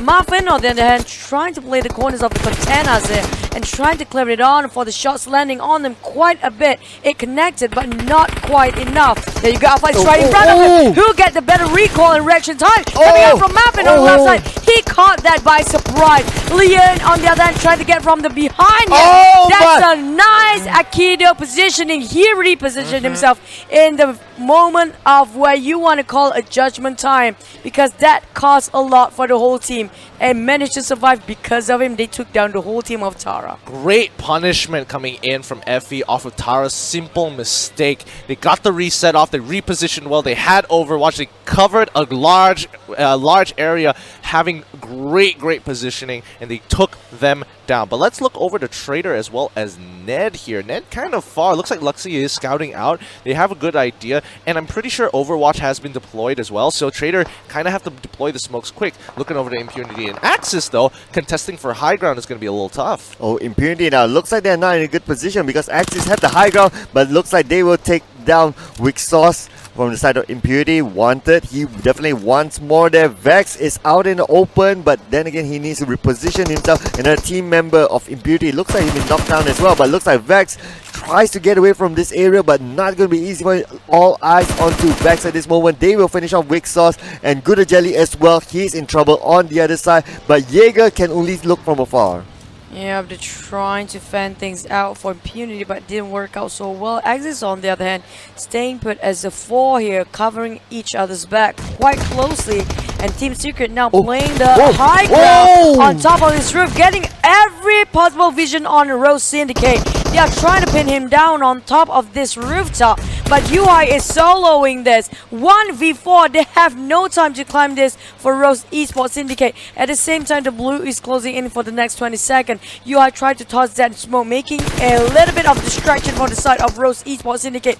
How can he clutch his way out? He jumped back down, but this was just really going down for Team Secret. MRE take out Team Secret. It's looking pretty good, I'm not gonna lie, but Axis, back to Axis and Impunity here. You know, Chick has been knocked down. Not too big of a deal, but however, they don't want to make him a casualty of war, as Axis needs to take out Vex, the last member of Impunity, to secure that squad wipe. Was there an over-aggression from Yuhai? He was the last team member for his team. Could he just hang out and just hold on to positions rather than trying to get those kills, which he didn't get the other day? It's 1 versus 4. Come on, guys. I have to disagree, because like at that point, Yuhai is completely surrounded. There's no way he's getting out of the situation. You might as well make a play before you go out. And his ammunition will run out eventually with that kind of spray. There's no way out for him. Literally too many people outnumbered, obviously. But back to Divinity against Dingoz. Team NoRecoil is sitting this one out until they need the time to go in. They are not rushing this, except for Divinity. Ooh. Who Oh no, he's gonna die to his own grenade! That nade will kill himself. He dropped it, and there's the smoke. He managed to just evade it last moment, and that sanity block him and help him from behind is really a vital smoke. This one, he actually accidentally dropped that one at the wrong timing, but Mesa dropping one more. There's so many nades rushing down on the side of Divinity, and Mesa trying to take it out from the right side here. Maybe he will get the visualization on the whole team straight away. The pre-fight's been down, and now Impact will take him down. That's a nice headshot coming out from his play and going down as well on the side here. Gigi tried to pull it off for the rest of the team, and Team Divinity this time will be wiped out as well on the 12th place. Dingoz take them out very nicely here. That's really good for all these teams. It's starting to become a bit of a battle for who can get the most amount of kills at this point rather than positioning, because they are committed to killing entire squads and also securing the kills. They're not just looking to squad wipe, they want to secure the kills. Yes, kills definitely, it's proven to be important at least from the past few games. But look at this compound, there's at least 3 teams. Jaeger as well as Tonewall Esports and Axis, they're in the same compound. They will fight off here, while other teams, they're quite spread out. Except for Miss Rose Esports, they need to get into the circle. They may bump into BTR along the way. Traitor, right smack in the middle, he looks fine for now. But look at this, Bapak, Tonewall and Axis in the same compound. We may see a bloodfest soon. Riz needs to be helped here, but his team members are just too far away. I'm more impressed with how much Bigetron has killed for themselves. Look at 5 kills, over one squad actually on their hands. Dingoz is going the same direction as well. But look at Bapak with still 0 kills. Maybe they will take up the fight when it's really needed. Bigetron on the other hand, going all out aggressive since the start of the game. Back to WoW Esport, landed themselves quite an interesting parking spot there. Team NoRecoil on the other hand, trying to visualization on Bapak. They have a whole field they have to actually work with. Bapak is trying to play with this compound. They have Tonewall Esport just next to them. Rose Syndicate surprisingly knocked themselves out on the 11th spot here. Yeah, and coming in, this particular circle is really interesting because now there's a lot of structures you can actually play with. This might actually be super beneficial to BTR. However, this is one of those situations whereby, you know, the last team that goes in for the rush is going to win at the very end. Bapak on the other side, and we can also see that BTR aren't within the circle just yet. They're doing a little bit of scouting. They notice the amount of teams as well as Hydra feeding them the information. Oh, and Kevin with the ghillie suit, that is definitely good. Oh, but look at this! From the other side, I am pro, managed to get a kill off Dingoz, and looks like where are they coming from? They come from behind. They get that blow up, and now they will come and wreck the party. Yep, they're coming in with a bit magic bus, school bus here as they take out Marcel. That's 2 more members to worry about. Sans is the next to fall. Small boy quickly hiding behind the vehicles, but Volky as well as Xiaoboy is coming in and taking everybody out. Oh, Volky now tossing the nade. He wants to help the rest of the team, but at the same time, Team NoRecoil already engaged against Bigetron. Bapak is waiting for the golden opportunity here. Team NoRecoil fighting against Boyka with that Mini 14. We do know they lost their team captain now for Team Bigetron. Resurgence on the other hand managed to get themselves the highest spot here. Quite a scenery they got there. Pretty much covered everybody else's position on top of this hill. Oh, Resurgence, they could probably be in a good position right here. Just look at this. They have the high ground. They came in later to get a couple of kills on the board, get themselves some confidence there. I think they're in a good position. Arguably the best position possible among the teams right now. Bapak is in the structure. BTR, we have seen how they use terrains to their advantage. They know how to use that. Definitely Net as well. They are in a structure, but then again, Zali does have eyes on Net, trying to position himself, try to get those shots in, but again, it's not that easy, and the smoke will go on from Zali because they need to make a move into the circle. I'm trying to analyze where the prime position. Oh wait, hold on. Zali actually has a couple of shots and secures the kill onto Jin. there. That's a little unlucky, caught out in the awkward place at the wrong time. Resurgence with the high ground here. It looks like they are trying to hold it as hard as they can because, again, there's no one behind them except Ned, and Ned is pinned down by BTR. Team NoRecoil is the closest team to actually work for. Could potentially look to push the high ground, but keep your eyes on Iron Pearl watching the left side. Oh, BTR, they smell blood. They want to take out the rest of Ned here. Ned Brotherhood in trouble. Zully trying to hide behind the wall. He's prepping up the smoke grenades just to buy a little bit more time for his team. Oh, he actually threw the nade over the side of Bigetron. There you go. They're trying to go face versus face on going Bigetron. They are holding this, and actually Ned is fighting back. They're not giving free kills. That's a couple of Ned being dropped by Hydra. If I'm not mistaken, it was also Resurgence coming up from behind, and Dingo trying to get on outside. He blocked himself on that, and as well, it didn't turn out well for Ned. Brotherhood have to bow down this time, waiting back in the lobby, but Hydra is having a rough time coping up with the Resurgence as well as Team NoRecoil, making sure he's passing back the information to the rest of the team. And for a moment there, we did see that Hydra actually should be the finger gun, I would say. But look at this, RSG, they are still having the high ground at this moment. Just at the edge of the circle is where the high ground ends, so they need to move in somewhere somehow. But the next circle in the middle is an open road, not good for anyone at all. Six now throws out the grenades, just want to fend off anyone who's there. He does know that Tonghua Esports is across. A couple of shots that are being fired. Y2K with the shots being released, but he needs to make a move now because the circle is closing in. Hydra will be the next one to be KO'd. They have to play a little bit careful here. Axis is on their left and TN are right in front of them with BTR on their far right. One of these teams need to go out. However, the circle is going to force Kevin to come back in and push them ever so close to Team NoRecoil. Bapak coming in, taking out WoW in close range combat. The grenade goes off. However, WoW can't really deal with the oppression coming in from Trixie. Getting another kill for them. 7-Up goes out. TNR Stewart is going to get a kill onto Kevin here. Teams are going to get wiped out. Bigetron going to be the first one though. Yep, still 5 more teams left. We're looking at WoW, who just around the corner, sharing the same compound with Bapak here. Just divided themselves within a wall here, and really thin one at that. And we're jumping back for the map, and it seems like they're trying to free fire as Resurgence walking into and join in the fray anytime soon. There's one more team left as well, so they're trying to just hold this for WoW. Can they actually trying to help out Hi? Because I think Panda is crawling, making sure he's staying in the smoke, but Bapak is just a little bit outnumbered.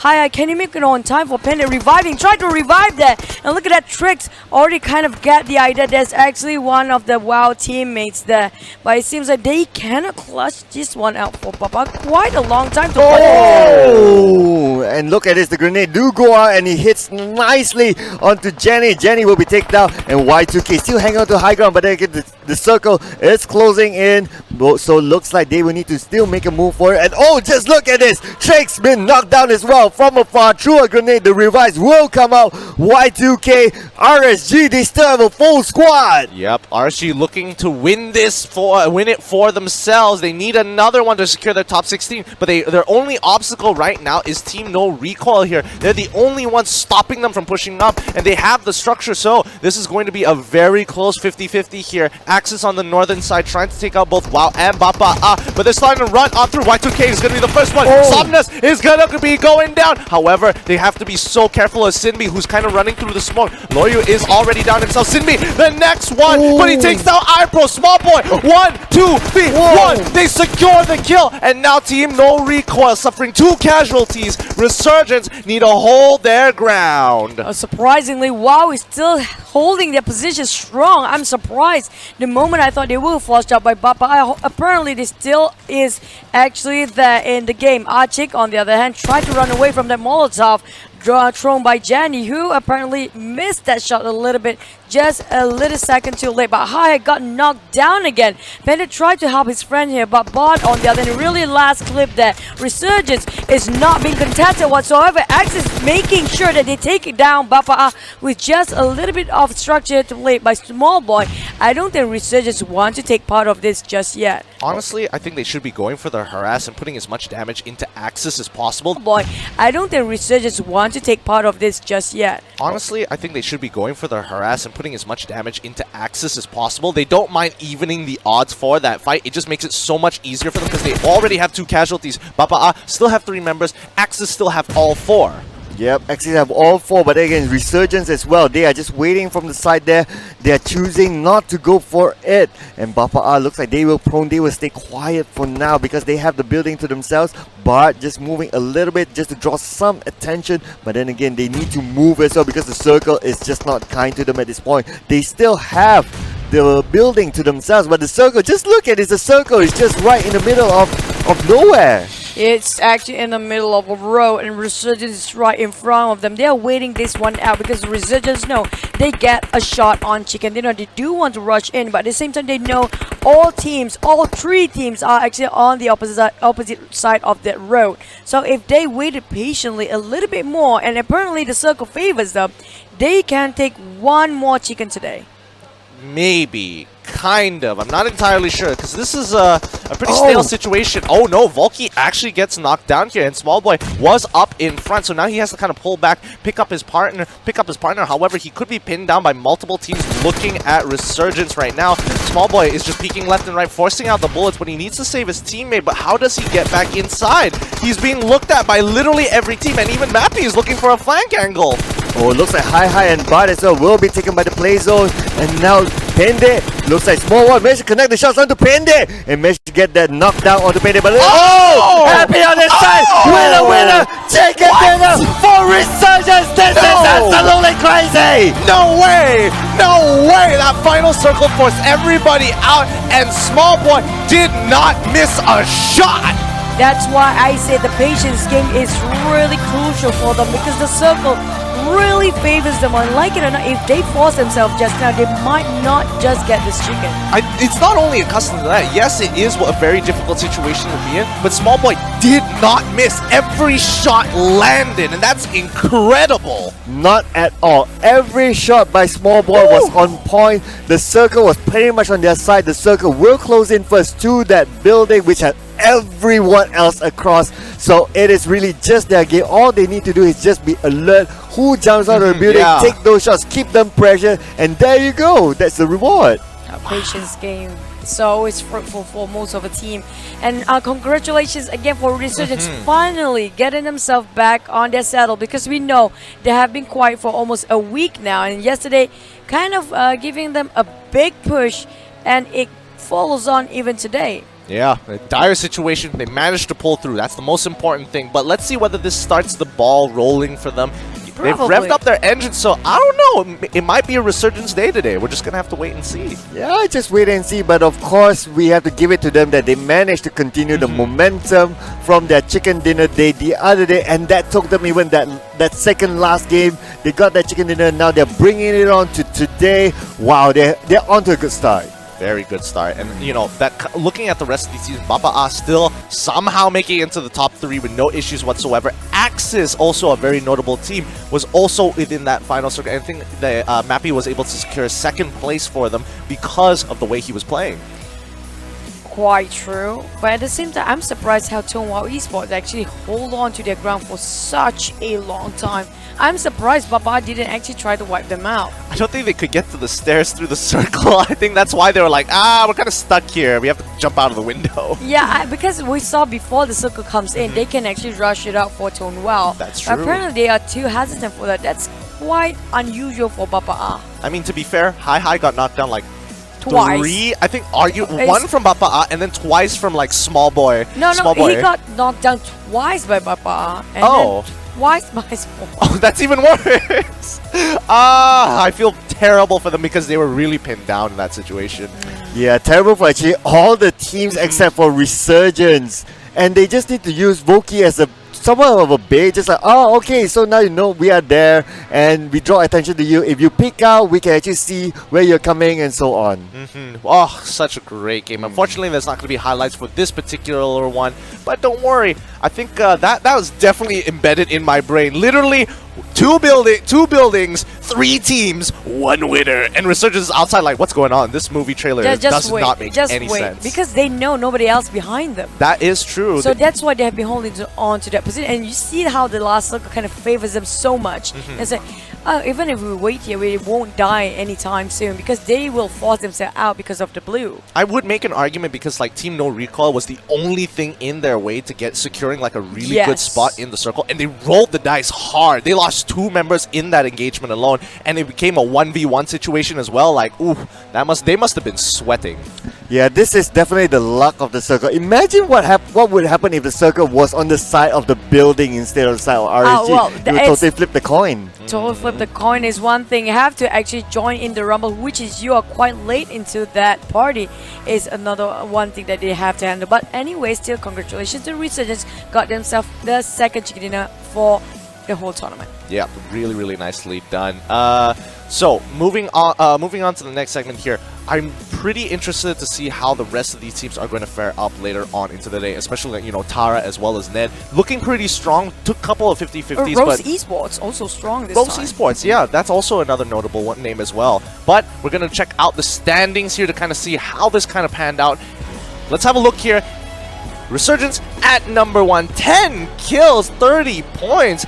Axis going to be with 8 kills, 22 points. Bapak still within the top 3, 4 kills, 14 points. And Bigetron in the top 4, 7 kills actually, and 13 points. Yep, followed by Tonwald Esports, 4 kills, 12 points. Team NoRecoil, 3 kills, 10 points. Net Brotherhood, 4 kills, 9 points. And the Dingoz come in at 8th place with 4 kills, 6 points.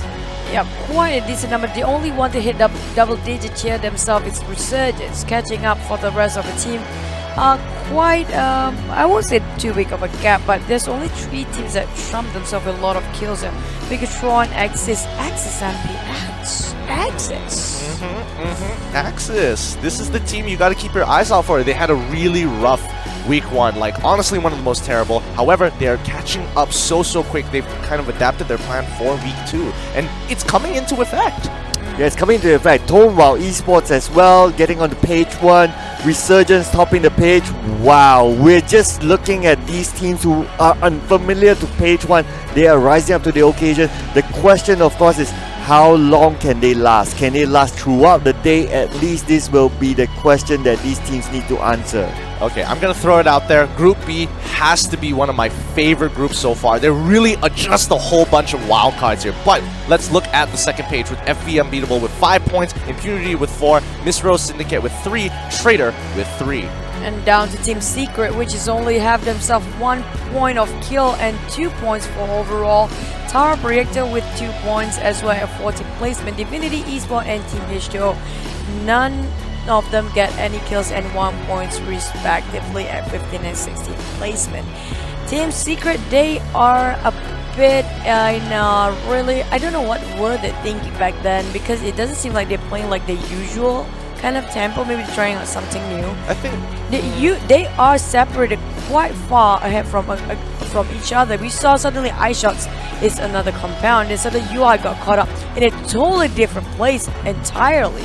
And there's also Butte, we happen to be alone there. Maybe they're trying to segregate and, you know, do the new strategy where you're trying to get every corner information possible, but just didn't hit right for them just yet. But look at the overall match stats. 2 team members of Resurgence actually making it onto it. I Am Pro as well as Small Boy with 6 kills, Appy with 6 kills, Zali 4 kills, Sleep with 3 kills, and I Am Pro of course with 2 kills. Yeah, Small Boy being your breadwinner for the team there, really clutched it out at the end, not missing a single shot and securing himself plenty of points for the team. Well-deserved first place for now. However, that's not going to stand for long. Other teams are riding behind their tailcoat. Oh yeah, absolutely. Tailcoat? Coattail, sorry, coattail. Oh, yeah. Tailcoat. It's okay, we'll forgive you for that. As long as you don't ask what's yellow in Malay, it's no, fine. Please don't bring that up. I've made too many mistakes already. Yeah, it was fun to actually listen to him to talk a little bit of Malay here and there. Oh, you can actually speak Malay. Sorry. I understand it well. I'm not that white. But back to the circle of the last marker here. Right around, if I'm not mistaken, just Monte Nuevo Folk there. quite a close place to most of the teams. We saw how the flight paths were very kind. The same goes for the circle. A balanced map there is, but yeah, some teams actually tried something new. Some failed, some actually succeeded, some new stuff. But we're gonna have to wait and see if Erangel they can hold it on or not, which is gonna be the next game, if I'm not mistaken. Yeah, Erangel is gonna be pretty interesting. Because after the previous game, the Scrim game, yeah, that's what I was looking for. I think it's gonna give a lot of teams confidence to actually take on whoever, and I think it's a change of mindset that it doesn't matter who you're shooting, you're just the target. I don't see your name, I don't have to watch the kill feed that often. If I see Secret there, you're just another target to take down. Yeah, and of course, again, come on, this is the plea to the players again. Come on, let's get in. Plea to the players. Let's see a Pochinki, someone to challenge Team Secret. Just like what Gideon just said just now, everyone is on equal playing ground. Everyone just needs to loot. Everyone needs to find their favorite weapons again. Everyone starts from zero. So come on, put in the challenge. I'd like to see someone challenge Team Secret for Pochinki. Maybe today is a day that you can challenge, apparently, because they are trying something new stuff in Miramar. Maybe they're trying out a lot of new stuff here today, but maybe just in Miramar, I don't know. But you can take up the challenge. If you can beat down Team Secret, it means that you can beat down everybody else because they are #1 right now. Yeah, and a lot of teams have plenty of firepower that they haven't been able to utilize just yet, and now we're starting to see just the surface level of it really starting to rise, especially from teams like Misro, Syndicate, Axis as well, and I'm just waiting for arguably even Tone WoW as well. They're not doing too bad, honestly. Yeah, absolutely. Tone WoW, they have been quite there. They're kind of like, okay, we are under the radar now. No one really talks about us, but then we will slowly come up to the charts, and okay, you will see us somewhere. You'll see us somewhere. Just hang on. Yeah, but I do really empathize around Traitor Esports. They need to do something. It's already week 2. We're already halfway on week 2 here. The question is, what do they have to do? Like, what is their initial problem? Their bigger question is, what did Last Survive or what did Rose Esports Syndicate did? Because apparently they can actually climb up on the ladder quite stable enough that they shoot themselves up into the second page for overall standings. And apparently they are doing it consistently and constantly doing well. We're looking at 3 days in a row, they haven't got themselves the last place at all.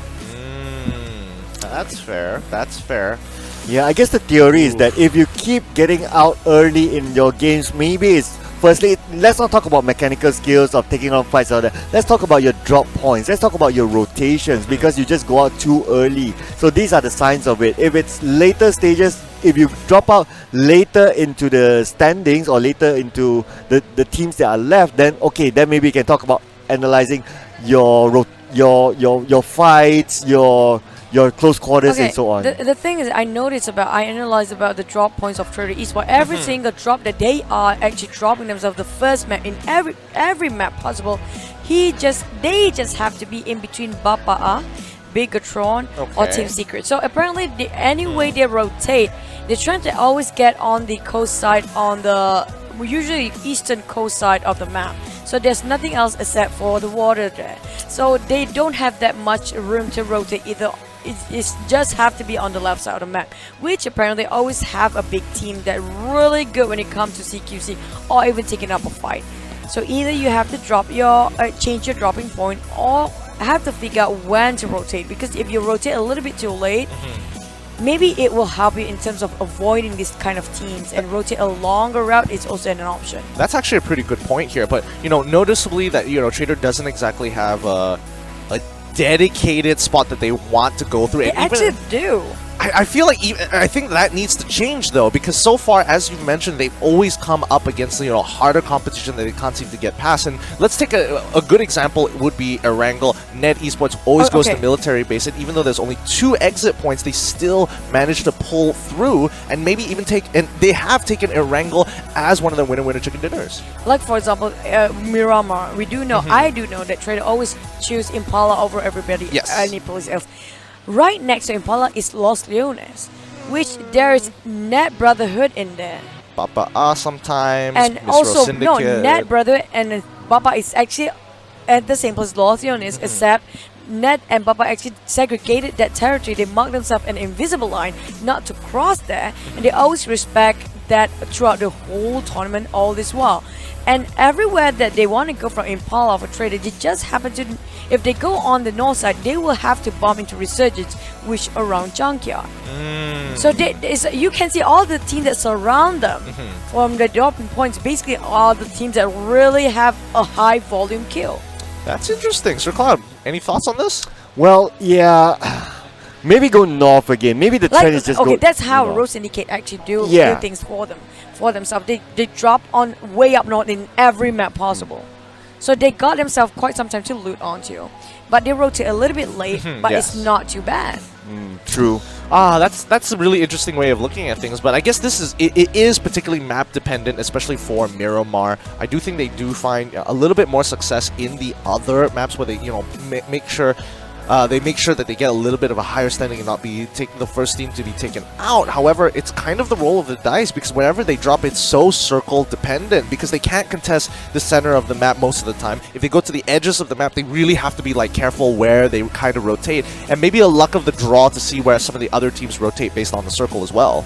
Well, it's not too bad as well to just kind of come in a bit later, just like what Chichu said, because I think that right now for them, they shouldn't focus too much on the kills. Yeah, they should focus more on to get themselves a positioning point at first. That's what most of this team does, right? For those actually on the page 2, they actually try to push themselves a little bit better in terms of positioning. Then they try to work things out at how they rotate, and that's how you actually try to get the kills because you're familiar with the compound.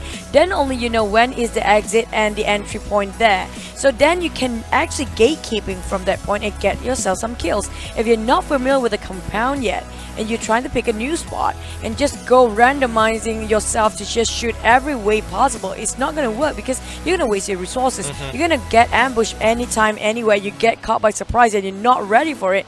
Apparently you got jump scare there. Maybe you lost your, I would actually get jump scared if I didn't actually know people actually going to ambush me from angles that I cannot actually possibly cover. So you have to know what are the angles you have to work with on that compound. Okay, that's some interesting thoughts. All right, it's definitely something to think about here if you are from Traitor Esports so far. But I do hope that Miramar is one of their worst maps so far overall. I do hope that it gets a little bit better when it comes to like Sanhok or Vikendi, where it's kind of a roll of the a roll of the dice there. Come on, it's like the small maps. Yeah, the smaller maps. Miramar is very tough because of just the terrains, just those high slope terrains, and you need to contest for them because we do see that a number of teams, big teams even, they want to go for them. So if you want to get those placements in this sort of map, you need to try to get yourself there, but it's not going to be easy if you don't have that one-on-one mechanical skill. So it's a tough call. It's a tough call to make. Yeah, it really is a tough call. All right, final thoughts on this game before we throw it over to the interview. Kind circle for smaller maps today, please. That's it, kind circle. Well, you know how the circle just so random and it's total trash when it comes to small circles. Not gonna lie, kind of is. What about you, Sir Cloud? Well, underdog teams, you guys are doing well. Underdog teams are doing pretty well. That is also true, and a lot of surprises here in week 2. Actually, like it's definitely a 360 from what we saw in week 1. So if you guys haven't caught up with week 1 just yet and don't know what we're talking about, what have you been doing with your lives? Go watch week 1. But before that, have a look at this interview. Nick the Hound Dogeman, it's going to be your turn to take the stage and the lights. So you know what to do. Take it away. And it was the resurgence of Resurgence in game number 1. Welcome back to the main stage of the PUBG Mobile Professional League Malaysia and Singapore 2020. I'm your host, Hound Dogman, and man, wasn't it an exciting one in game number 1? Top 5 teams such as Axis, Bapak, Team NoRecoil, and WoW were in competition to steal away the first game. However, it was Resurgence that took advantage of the 8th circle. Although it was a very open circle, there were a little bit of buildings that they were able to push into despite losing 2 man. There was a lot of close, there was a lot of teams clumped up together very close, which meant that the final few circles was mostly CQC, close quarters combat. So now, without further ado, with a total and round eliminations of 10 and total winner chicken dinners of 2, representing Resurgence, welcome to the stage, Vokey!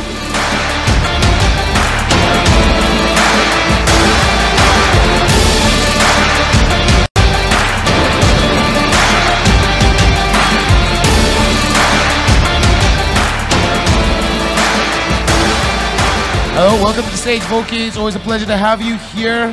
Let's talk a little bit about how you're feeling, right? I mean, first day, it's day number 4, week 2. I mean, it's the first game. I'm sure you're feeling a little bit jittery. And how do you feel? How do you feel now that you've won? Ada rasa lega ke, gembira ke, risau ke? Silakan. Saya rasa sangat bahagia dan risau. Bahagia tu sebab dapat chicken lah. Risau tu tim lain yang patut risau sebab kita orang akan dapat 6 chicken.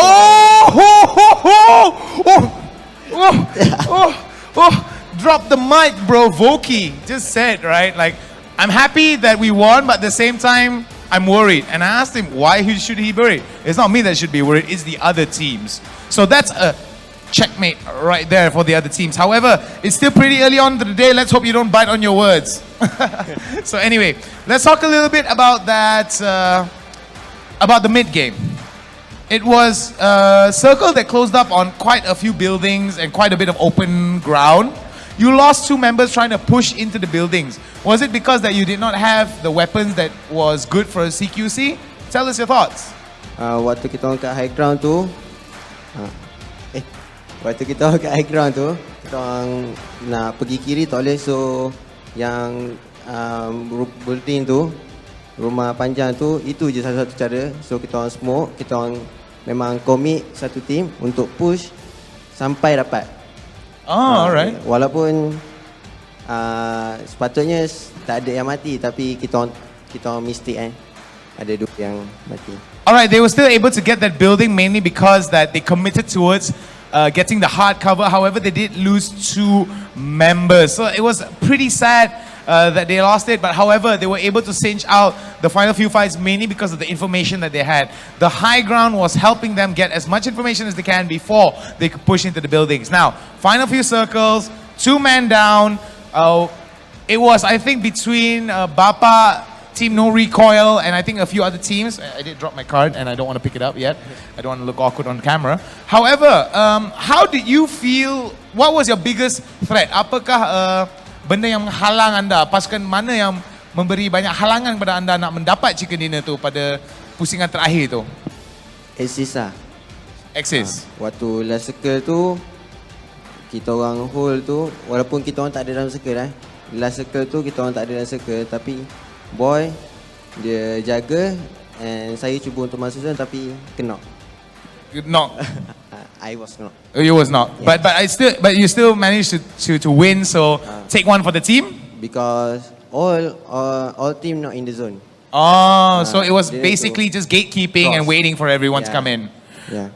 There it is, ladies and gentlemen. A little bit of gatekeeping, a little bit of patience, despite the fact that Voki got knocked down and was taken out from the game. Back to the lobby, he was still able to be in high spirits mainly because of, I mean, he gave his life and his team gave it their all and made sure to turn it around. Well, he's already giving thumbs up. That means that he is looking forward to the next game. The next game is going to come up soon. Will it be the surge of Resurgence to win them their second chicken dinner of the day? Or will it be another team that says, Risau, worry? I don't think so. Stay tuned to find out for game number 2.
Halo, saya Naoki dari tim Geek Fam. Hello, nama saya Parang daripada tim Yoodo Gang. Saya Bapak daripada Bigetron. 大家好，我是 Team NoRecoil 的 Kage. Hello, I'm Kuza from VIP Squad. Saya Han X daripada tim Bosskurr. Ya, saya Amy Muhammad. Hi guys, I'm Chichu Gaming. Hello guys, saya Secret Go. Hi, saya J Hunter. Hey guys, I hope you guys are enjoying the PMPL. My name's Contra, and I am the caster as well as the operations manager for Resurgence. So, as you all know, that there is a virus spreading around, which is the COVID-19. So here are some tips to stay safe during this critical moment. So langkah yang pertama, korang kena basuh tangan selama 20 saat menggunakan air dan sabun. Langkah kedua adalah menggunakan hand sanitizer bila anda tidak dapat membasuh tangan. 若没能洗手，可以使用含有酒精成分的消毒剂来洗手。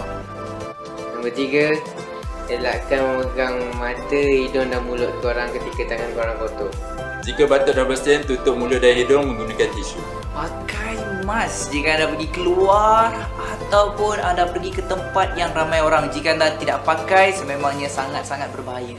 Avoid crowded areas and taking public transportation. Okey, tips dia adalah korang kena minum air, kerap minum air dan makan vitamin dan bersenam setiap hari untuk menguatkan stamina badan. Jikalau anda pada batuk ataupun bersin, jangan lupa untuk tutup bahagian hidung dan mulut anda supaya orang lain tidak mendapatkan virus tersebut. Jika anda mengalami demam atau apa-apa kesakitan atau apa-apa jenis kelemahan, pastikan anda berjumpa dengan doktor dengan segera ataupun pakar perubatan. Bermula dengan saya dan juga korang, kita perlu bekerjasama untuk mengelakkan dan menghapuskan virus corona ini ataupun dikenali sebagai COVID-19.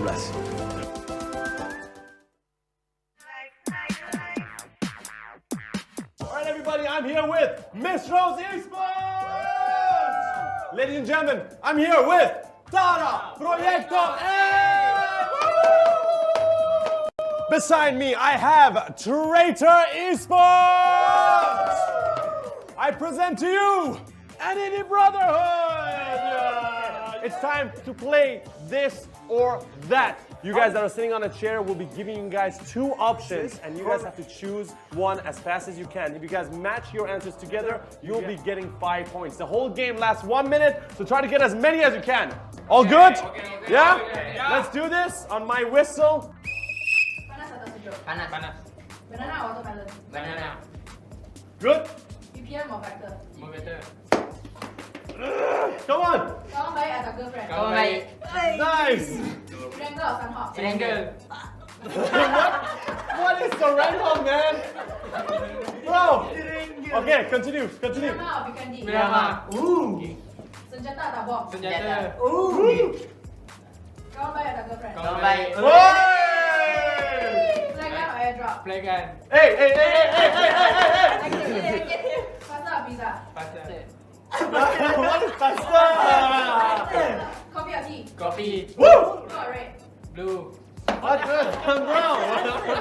Like skills or money? Money. Bro, come on. Wait, okay. Sweet or salty? Salty. What? Bro, come on. Helmet, backpack? Helmet. Nice. Pedas atau manis? Pedas. Same time.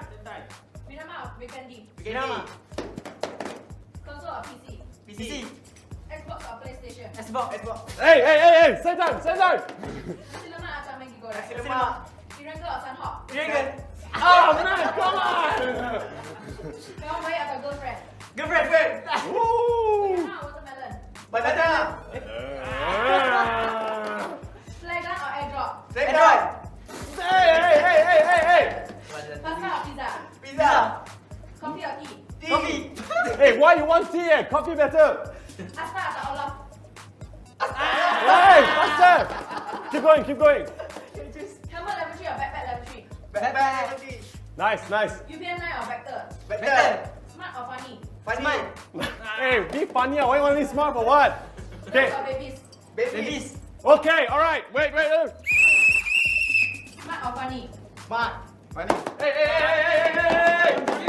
Same time. Go. Erangel or Sanhok? Sanhok. Alright. Nice. M24 or SLR? SLR. Woo! TGG or break? Break. Hey!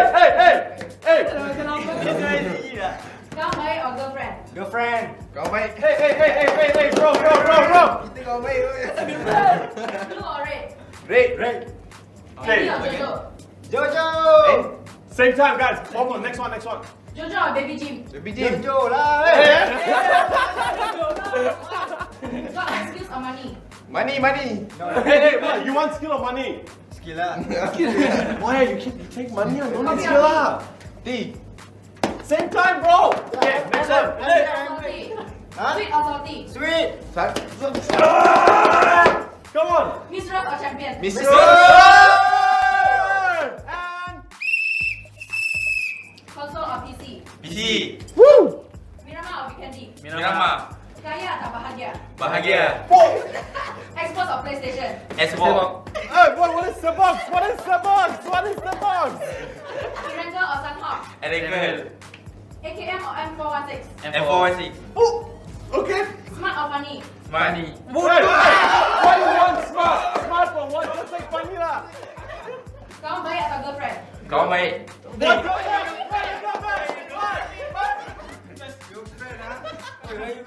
That's it. Cepat. Dragon or airdrop? Dragon. Continue. Lucy or Chimpui? Lucy. Hey. Dah lebih lebih lah. Atas tanki or Ipul? Nice. Atas tanki or champion? Champion. Blue or red? Red. Skills or money? Skill. What? So you guys managed to get 8 correct. That gives you 40 points. Let's see how many points you guys have. 40 points. Hey, not bad. Let's see how many points you guys have. 25 points. All right, not bad. The chemistry is on point. Come on, give yourself a round of applause. Yeah. How many points do we have? 45 points. Not bad. One more time. Come on. 45 points, guys. There is also another chance for you guys to get more points, and that game is called Panball. Are you guys ready to play Panball? Yes. Go. Oh, whoa, that was hard. Let's go. All right, come on, you can do it. Come on. No toss. Oh, yeah. Come on, give me more. Switch. Hey, faster. Come on, more balls, throw. Come on, you only have one. Do more. Low toss. Come on, nice. 3, 4, 3, 2, 1. Alright, come on. Get it in, man. Come on. 1. Nice. Yes. Come on. One more. Hey, oh my God. Almost in. Hey, you're supposed to help out the team. Not distract them. Come on. Hey, like that. You're making it more nervous. Come on. 4, 3, nice. 2, 1. Stop. 1. Okay, 1. Nice. Come on. All right, a few at a time. That works. 2. Motivate him. You can do it. What are you doing? Don't just watch. Help him throw the balls. Yes. Come on. You don't throw it like that.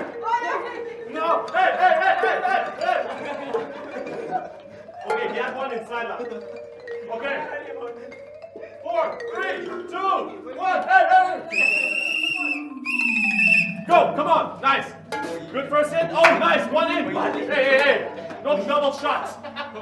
Come on, get more. Oh, so close. 2. Nice. What are you doing? Switch. He was actually quite good. Come on. Nice. What are you doing? Inside out, bro. Come on.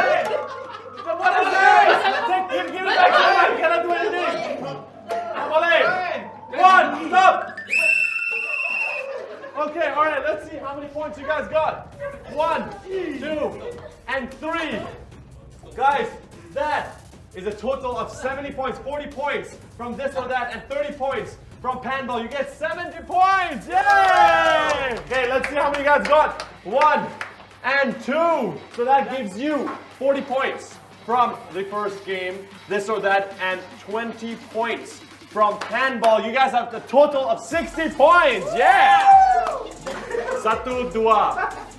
2 balls, that gives you 20 points. 75 points from this or that. And we have 20 points from handball, giving you guys 60. Hey, nice, it's looking nice.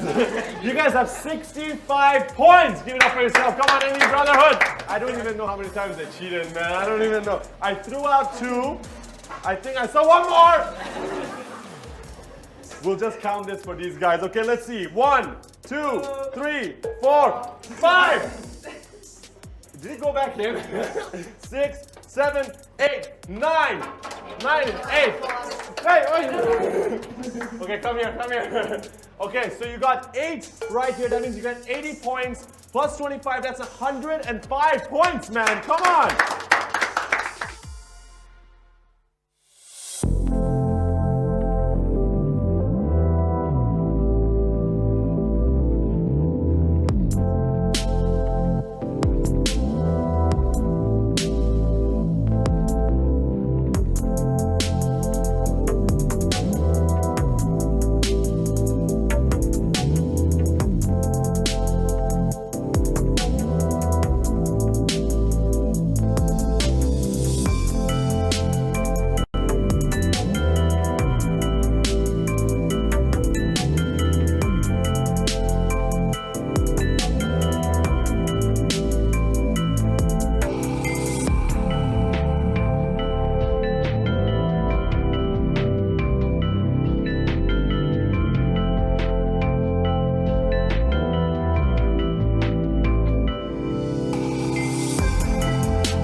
And welcome back to the PUBG Mobile Pro League Malaysia and Singapore 2020 as we bring you the action live from the IO Esports Arena, Kuala Lumpur. Here's a huge thank you and shout out to our host Tencent Games, PUBG Corporation, Lightspeed, and Quantum Studios for making this all possible, because you're catching all the action live from Facebook Gaming, our official live streaming partner for the entirety of the PMPL MYSG 2020 so far. So hopefully you guys are excited as we are as we move into the second official game of today, with the previous game, Resurgence, taking game 1. You know, maybe I should learn sign language whenever you introduce something. Oh, you're gonna be the what do they have it? The little box at the side for like news sites where they're actually just like going at it with the sign language. There you go. I got it right? Okay, back to Resurgence game. Wow, they actually made a good run for the past 2 days. They actually got themselves one chicken dinner yesterday, got themselves another one today, even before the starting of the day. Well, sorry, but it's not Impunity that actually got themselves a Scrim game. They come true. Just hang on. Okay, back to Singaporeans team. They haven't got themselves any chicken dinner yet. They are definitely struggling there, and I think, you know, it has to do with the adaptation to what the current meta is so far. That's constantly changing, and priorities that have been changing constantly between the Malaysian teams so far. Can they actually catch up? I think that's the big question everybody kind of wants to see by the end of week 2. Well, I think they've been doing a couple of things right. They've been dropping at the right zones. They don't get early encounters. They rotate well. They get into the circle. But I guess it's just like, what happens when you start to meet another team? Like, is it mechanically better than you? Is it strategy-wise, whether other teams use the flank against you? There are many scenarios to it, right? Or do you leave any of the team members stranded all alone and it was like a miscommunication? Or do we go? Do we not go? So I think it's really down to that. I think they got really the early games right. Okay. It is just what happens the mid towards the end stage.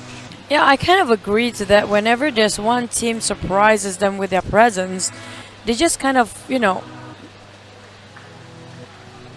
that. Yeah, it's like fill in the blanks. Like, yeah, it's just that, right? I can't pinpoint it because basically everything that you kind of, I won't say it's panic. They don't seem to be the too panicky that they just shoot the sky all over the place, but they just don't know how to actually cope with it. Well, it's not that they don't know how. Maybe they have different thinking, because back then they only played within among Singaporean players, so they haven't got the experience to actually cope with other type of game style or other countries that have different kind of approach when it comes to, you know, picking up a fight there. So maybe they just cannot read the opponent. This is like a chess game when it comes to a war fight, right?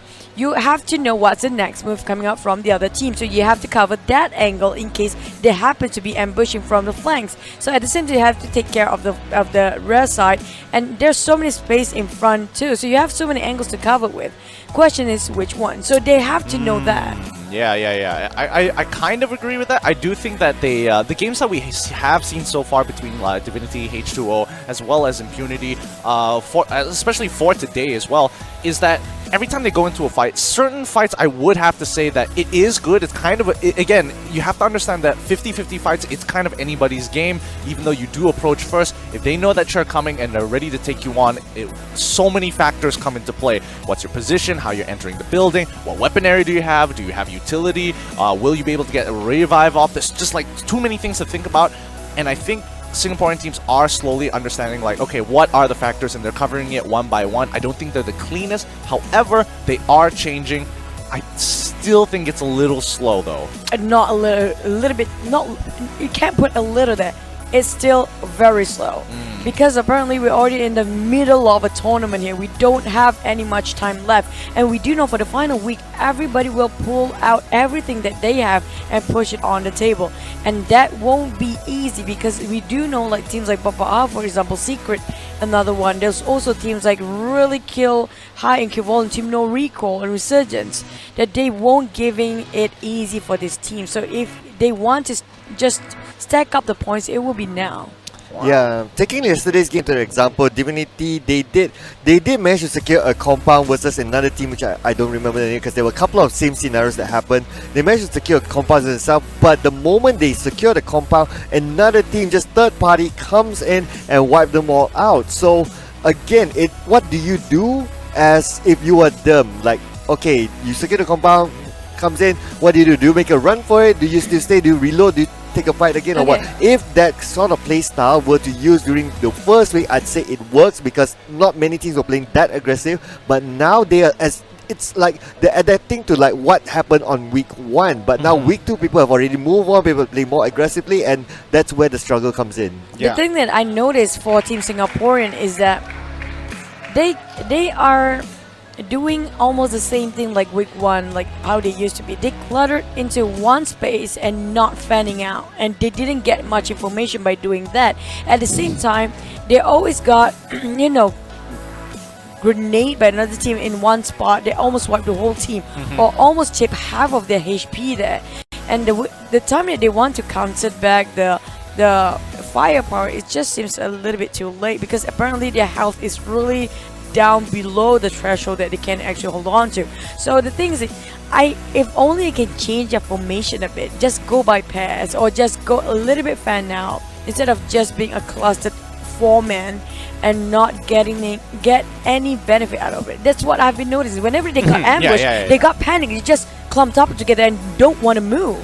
Yeah, and I think, a lot of it has to do with just inexperience and a little bit of inconfidence when they do start taking over these fights. But there are changes. The upside is that the more that they experience it, the less fearful they will be when the situation occurs again for a lot of these teams. And you can definitely see it in H2O and Divinity and even Impunity as well. They aren't afraid to start taking these more riskier fights, high risk, high reward. Sometimes it rewards them. They might lose one guy.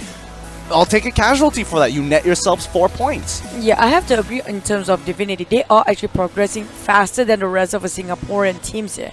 But, it's always a pretty sight when it comes to Team Secret. No, okay. He's trying to push his fringe back on Pew Pew.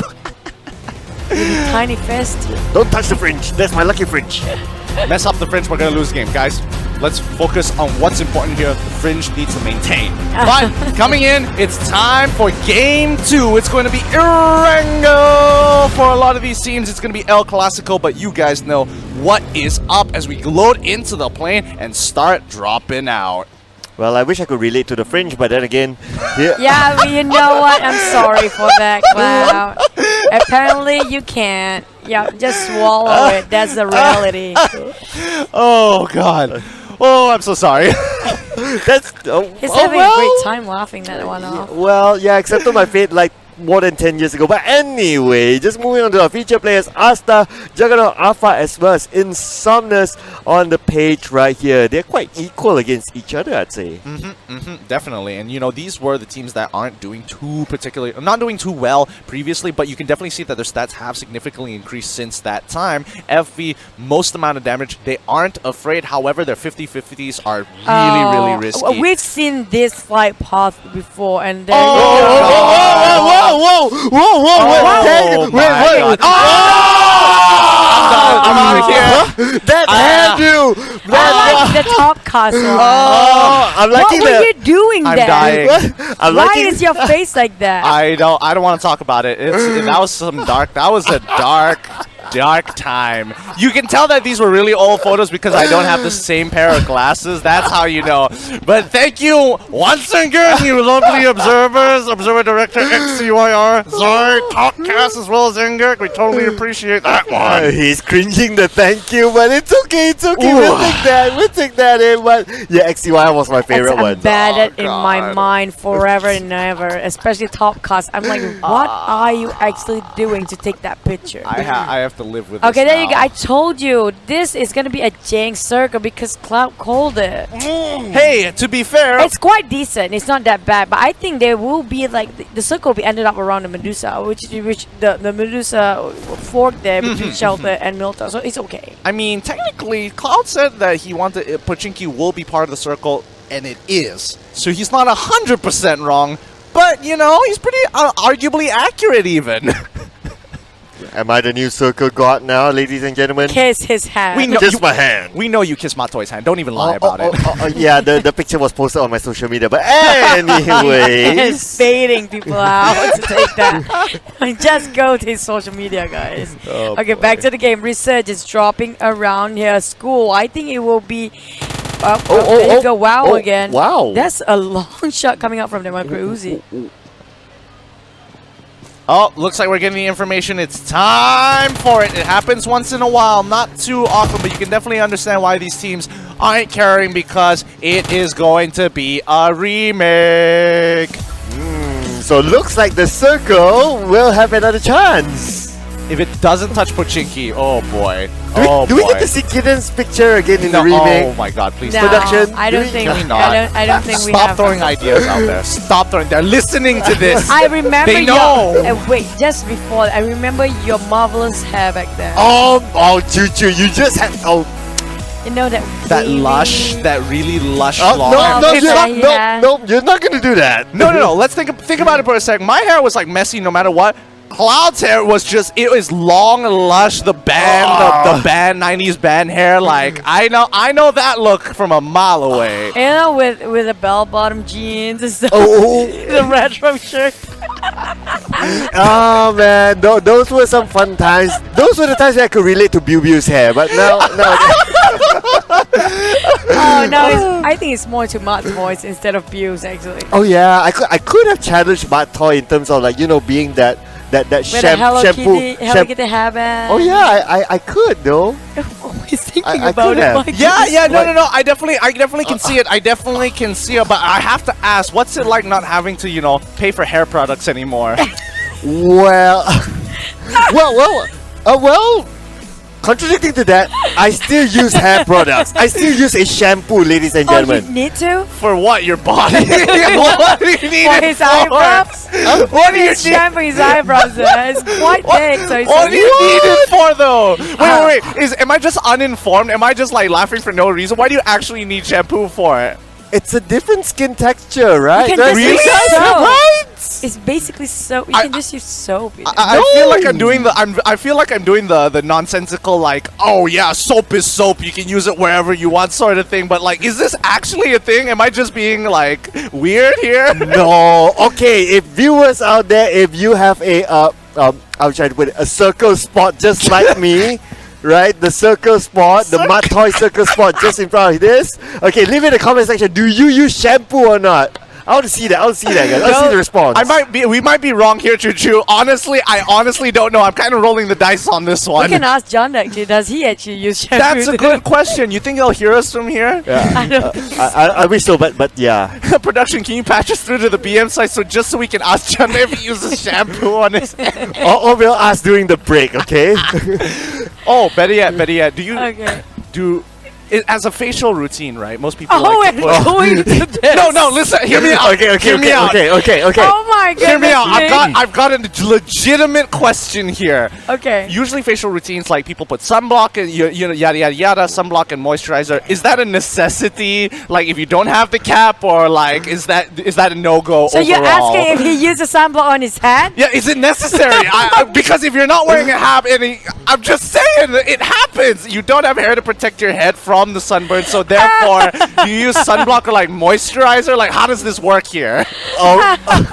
Okay, the true answer is no. I don't use a sunblock for my head. Okay, fair enough. Fair enough. That's why I wear a cap. But Okay. I can't wear a cap on my face. Come on, guys. I can't wait to ask Janda the exact same question, and him just looking at me like I'm some kind of weirdo. I can't. Don't worry, you're already talking to one the moment you ask that question.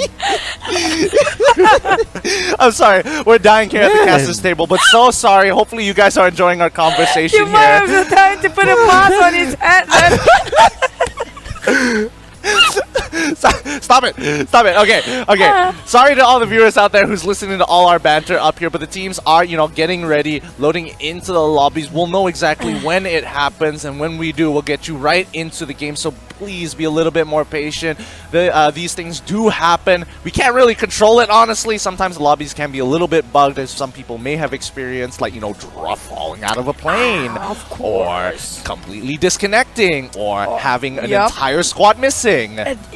These hiccups have to happen to make it more, of a drama thing. Really? More Yep. time to talk about like what to do if you don't have the set of hair that you know.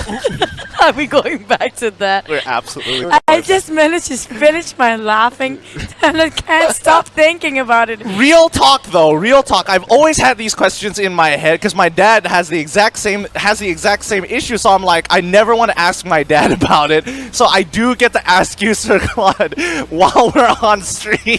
So at least I know I'm not your dad. That's for one thing. That you can ask me that question. Daddy, Sir Cloud. Oh no! That's cringy. Oh no! Oh, you call him Giddy Boy, who's more cringier now. Oh, Chuchu, you just had to blow the party, right? Yeah, because apparently you guys are actually on par when it comes to very weird sense of humor there. But yeah. I'm sorry, I need to catch my breath here. You guys take it away for a bit. I need to catch my breath. Okay, we're back in the game very soon, guys. So take some of your popcorns and your drinks. You have time to go to the washroom for a bit, and you know everybody just gonna reset themselves here again, making sure that they are ready in the lobby. Well, it's not PUBG. If it's not, there's no hiccups. So hiccups is kind of normal. I'm actually crying. Oh my god. You're crying? Whew, I was tearing up a little. Not gonna lie. Not gonna lie. But you know, these teams are going to have to reevaluate. Well, I wouldn't say reevaluate the strategies because you know that game didn't last too long before the recall was made. Sorry, the remake was going to be made. But this gives us an opportunity to kind of talk about some of these performances so far, and especially with the rosters as well. Because I've been hearing, you know, some chitter chatter here and there, H2O's Kaya stepping up, trying to make a difference here. But the same can be also said with Divinity, with their new player coming in to kind of replace. Was it Sanity, if I remember correctly? Yeah, I think it was Sanity. Yeah, so these teams had a roster change as well, and we do see that this roster change was good because it gave an improvement towards the team, the style, how they play. And it's not about the mechanical skills sometimes, it's about how they call the shots in game as well. I'm sure they do communicate among each other and do decide what they do next. So we do see that the way they rotate, the way they approach the game is better as compared to week 1, but my only concern is that they are playing it based on how they see other teams from week 1. Yeah, there's a change of dynamic when you talk about Team H2O. I certainly like this one way more than back then, but they still need something more than that. They need to make a big leap of faith and just, you know, gambling it out and making sure that if it's working or it's not. Because at this point, they don't have that much time left, and it's a hit or a miss there. If it's a miss, you have to keep on going. If it's finally a hit, for example, like Last Survivor or Dingoz or even Rose Syndicate at that point, they made it out. ESG is doing well too. So how does it feel to be one of those teams who didn't actually land any chicken dinner and always got yourself like on the bottom 16?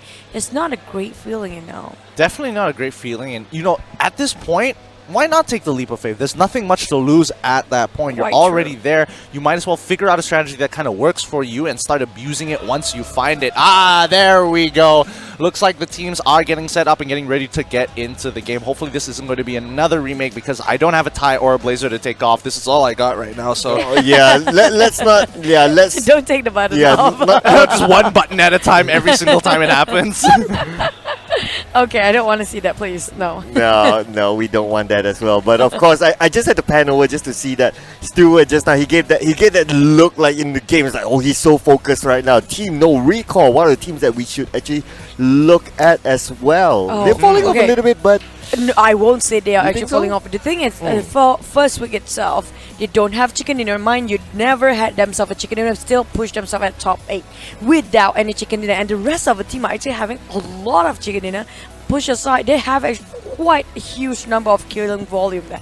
And I do know that for a fact, they're always going for kills instead of placement points. So imagine if they manage to just catch up on placement point this week. They will be a monster to fight against. Yeah, and they've showed a lot of potential. They've also netted themselves a chicken dinner before today as well. So that kind of does tell you the potential of Team NoRecoil given the resources. The question is, what are the conditions before they can actually net themselves that chicken dinner? Is it, you know, circle dependent, or is it the way? Is it their play style that's actually hurting them when they're looking to take a lot of these fights? Because we've seen Resurgence do this at the exact same thing, where they go for kill volume over position. Every single time they take a fight, they lose one guy every single time. So in total, 4 fights, but they managed to get, hit that 10 kill mark over multiple games.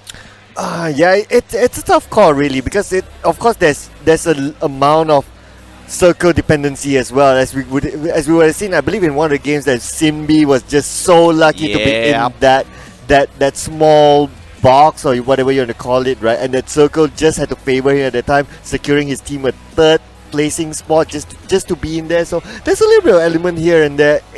It's hard to pinpoint what is the main thing for now, but we need to look at their games a bit more just to have that better view. And now you mention it, it's so rare to see them actually 4 old men going out in a full throttle fight. There's always somebody missing. Yeah, maybe that's also what true. maybe that's what they need to fix. Like always go 4 instead, like 2 separated from each other. Oh boy. All right, let's go right into the game. This is back into Erangel as the plane will be flying over with a new flight path. This time it's going to be a little bit skewed towards the western region of the map. I've seen the flight path before. I have a feeling it's a deja vu. Deja vu? Yeah. Just been Okay, in this so place before? Circle. Prediction. Oh crap. I will say it will touch shooting range. Stalwart. Jogopool. Jogopool? Yeah. And then all of us. Sorry, I'm so sorry. Me and water sports, you guys know by now. I never seen Jogopool. I never seen Jogopool circle before. Let this be the Jogopool circle. Now I'm kind of nervous here because Castle Curse is in play. So the moment that plane disappears, we're going to be carefully watching to see whether or not we're going to get a circle that we expect. However, again, because of this particular flight path, Bigetron and Ned are very, very uncomfortably close to each other. We know that Bigetron likes to go to Novo and Ned likes to take military base. They usually don't butt heads too often. However, this particular flight path might force them to.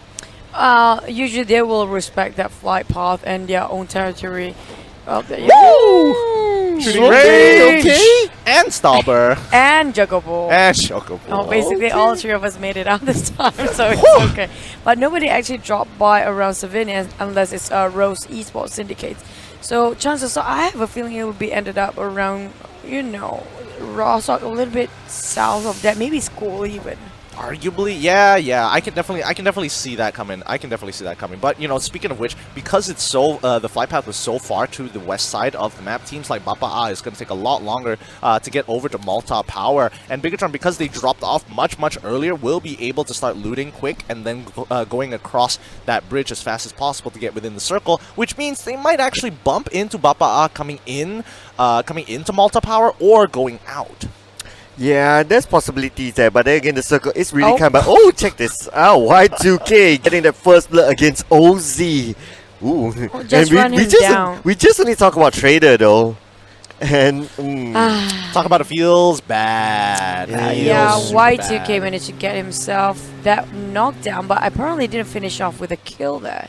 Oh, that's why? Yeah, because they still can manage to pull it out for Traitor Esports if they want to. They have to just build this one and not challenge up against our Resurgence Y2K. I think they rush in for the vehicle just now and don't want to even take themselves to fight against. Don't even want to take their chances against Traitor because they have literally nothing on them. I mean, we've seen in week 1 what happens when you commit to going into vehicles and running people over. You usually get punished for it. So I think it's good that RSG kind of learned their lesson there, where it's like, all right, I get the knockdown. I might not be able to secure the kill. You can see that Y2K did lose a little bit of life. So we kind of expect him to kind of pull back. But looking at FV versus WoW here, Tone WoW have 2 sides to themselves. However, if FB understand that, there's multiple members in that car, they might put some pressure onto the lone wolf who's by himself. I can't see who it is exactly, but this is gonna be pretty interesting. And it's also interesting to see the H2O actually drop quite in the middle, not too far away from Pachinki. It's good confidence from them, really, H2O, because they always drop at the sides of the map, but now dropping to the middle, it just shows their confidence level. And of course, the circle is kind to them at the same time, so they are in good position here. Now it's a matter of how do they fend off incoming people, because this will be a different playstyle. Before this, you are the one going towards someone else. Now it's people coming towards you, and there's a possibility that multiple teams here come to you from different angles. So how do you take this fight? H2O, this is your chance to prove it. That's quite true. Depending on how much longer can they actually stand on Roshok, because high chances are the circle will end up there. On the other side here, we're looking at Bapak. I still am waiting if Bapak want to camp it out around Milta Bridge here, because they actually can. You know that Bigetron is always dropping by Novo, but they don't want to take that chances early on, because I don't know, at this point they can actually do that. It's going to be extra killing points if they pull that one out right. That's true, but do they want to take the risk? I'm trying to like do a risk like assessment here, and I kind of feel like playing defensively might be a little bit better in this particular situation until the next circle has revealed itself, because then at least you have like you're covering your options that if you do win this, am I going to get punished later on into the day? Well, I guess it's if you have vehicles around, then it's fine to do that bridge camp, because you can immediately get into the circle with your vehicles if the circle does not favor you. But if you don't have, then you may want to make yourself into the circle, because that is how everyone's been playing. Because if you, for Bapak, you will pass through the hillside, and the hillside has RSG camped out there. They have Traitor on one side as well, so it's going to be difficult if you don't have a vehicle. So you don't want to go here on foot. Yeah, but I have to. I think the reason why I've been thinking through this. I'm thinking the reason why Bapak don't like to do that is because maybe they are not the camper type. You know, we haven't seen Bapak to stay in one compound for more than one phase ever. Usually they will take one compound, flush it out, and then just replenish, reset themselves, and get into another fight as soon as they can. That's how they play. It's so hard to see them actually just camp things out. So maybe that's why they don't want to waste their time, because I think they are going. Their playstyle is depending on the time. Time is the essence for them. That is fair. So they're always on the move. Yeah, and now looking at these stats here, they've significantly jumped up. Yesterday we were like looking at 72 if I remember correctly, or 76 for the grenade kills. Now it has jumped up to 82. Looks like we should be able to hit the 100 mark by the end of this week. You're really going for the 100, right? Yeah, man, it looks nice. It has like a nice. It looks okay. Hey, it's not like it's an A+ or anything like that. For you, it is. In my language, we call it an A star. Oh, what a nerd! I know, right? Can I request you to do that one more time? What a nerd or A star? Oh, there you go. Yeah, that was what I needed. Oh, okay. Now I'm fulfilled. My life is done. I can walk out the. I can walk out the door now. Why whenever Cloud asks you to do something, you always ASAP doing it? Like, I'm sorry. Because I wasn't sure which one exactly. If I know exactly what you want, I'm definitely gonna bait it. Oh! It's because I'm his dad. Oh no! I don't wanna go through this, man. I don't wanna call you Daddy Cloud and Sir Cloud. Oh, that's really okay, fine, kitty boy. Okay, Bigetron. They can make this one out, don't they? But I don't think they can actually camp anybody, because apparently there's only them, and there's also Net. Maybe Net take on the other side of that bridge, which is gonna be the western side.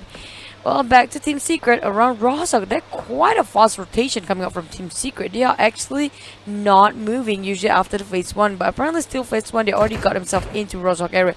Still trying to get themselves in the center of the circle very soon. I think that's Smart Toy's call. Yeah, and I think, you know, the high ground here is great selection, as they can see the entirety of Roshok from that pinnacle point. The rest of Axis here have to play a little bit more careful, and Axis hasn't been doing too bad, honestly. They don't have a large amount of total winner chicken dinners. It's at 0 so far, and their stats overall, not that great, only because week 1 was pretty terrible for them. They have been catching up, so do expect to see those numbers to rise. Yeah, they definitely have been catching up. I'll be interested to see when will they get that chicken dinner on board, because I do think based on their performance, how they have been going, they stand a chance. They are knocking on the door here, but looks like Mesa will finish off Jaeger on the side of Impunity. Looks like Jaeger was actually all alone in this compound. Wait a minute. No. I did see the kill feed just now. Impunity were taking on Dingoz to a certain extent. The question is whether or not there's still a last member from the side of Impunity. They have 2 members left, if I'm not mistaken. One at the corner and one at the center of the vision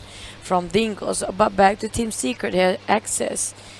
They are playing this really still here. We're looking at the next circle, which is around Roshawk, and really smack at the center of it. That's why Team Secret marching up themselves quite fast at this game. They want to gatekeep everybody else because apparently around the water tower here, it's one of the highest compound they can actually get. There are a lot of angles covered, so really a good lookout point. Yeah, and thanks to production for putting up the team status. Now we know that Dingoz still have all three of their members here, and they did take a casualty, but they also returned the favor to the Dingoz, so both of them are going to come out with a casualty each. 3-man squads for the rest of this game. It's going to be a bit of a disadvantage, but let's see how far they're going to get. I am liking the position of Team Secret as compared to the position of Axis because, again, like Chuchu said, this is one of the highest ground possible. They have sight all around them, 360. Nothing's going to stop them from having this sight, and we do know how good they are with using the terrains going up and down, just like how iShots is doing right here. So I do think they're in prime position now. Oh, with the Conan here, we do know iShots when it comes to sniping. He can just tap one tap away and you will be knocked down. But sometimes overpicking is not really a good thing either, because it shows that you will pick that again, and that gives a lot of information for the rest of the team that you're going against. Yeah, they got to keep their eyes open out here. Okay, so now Bu has a decent idea. Okay, we saw a team rotating from the western side of the map. Are they coming here? It doesn't look like it, but they are keeping their eyes open.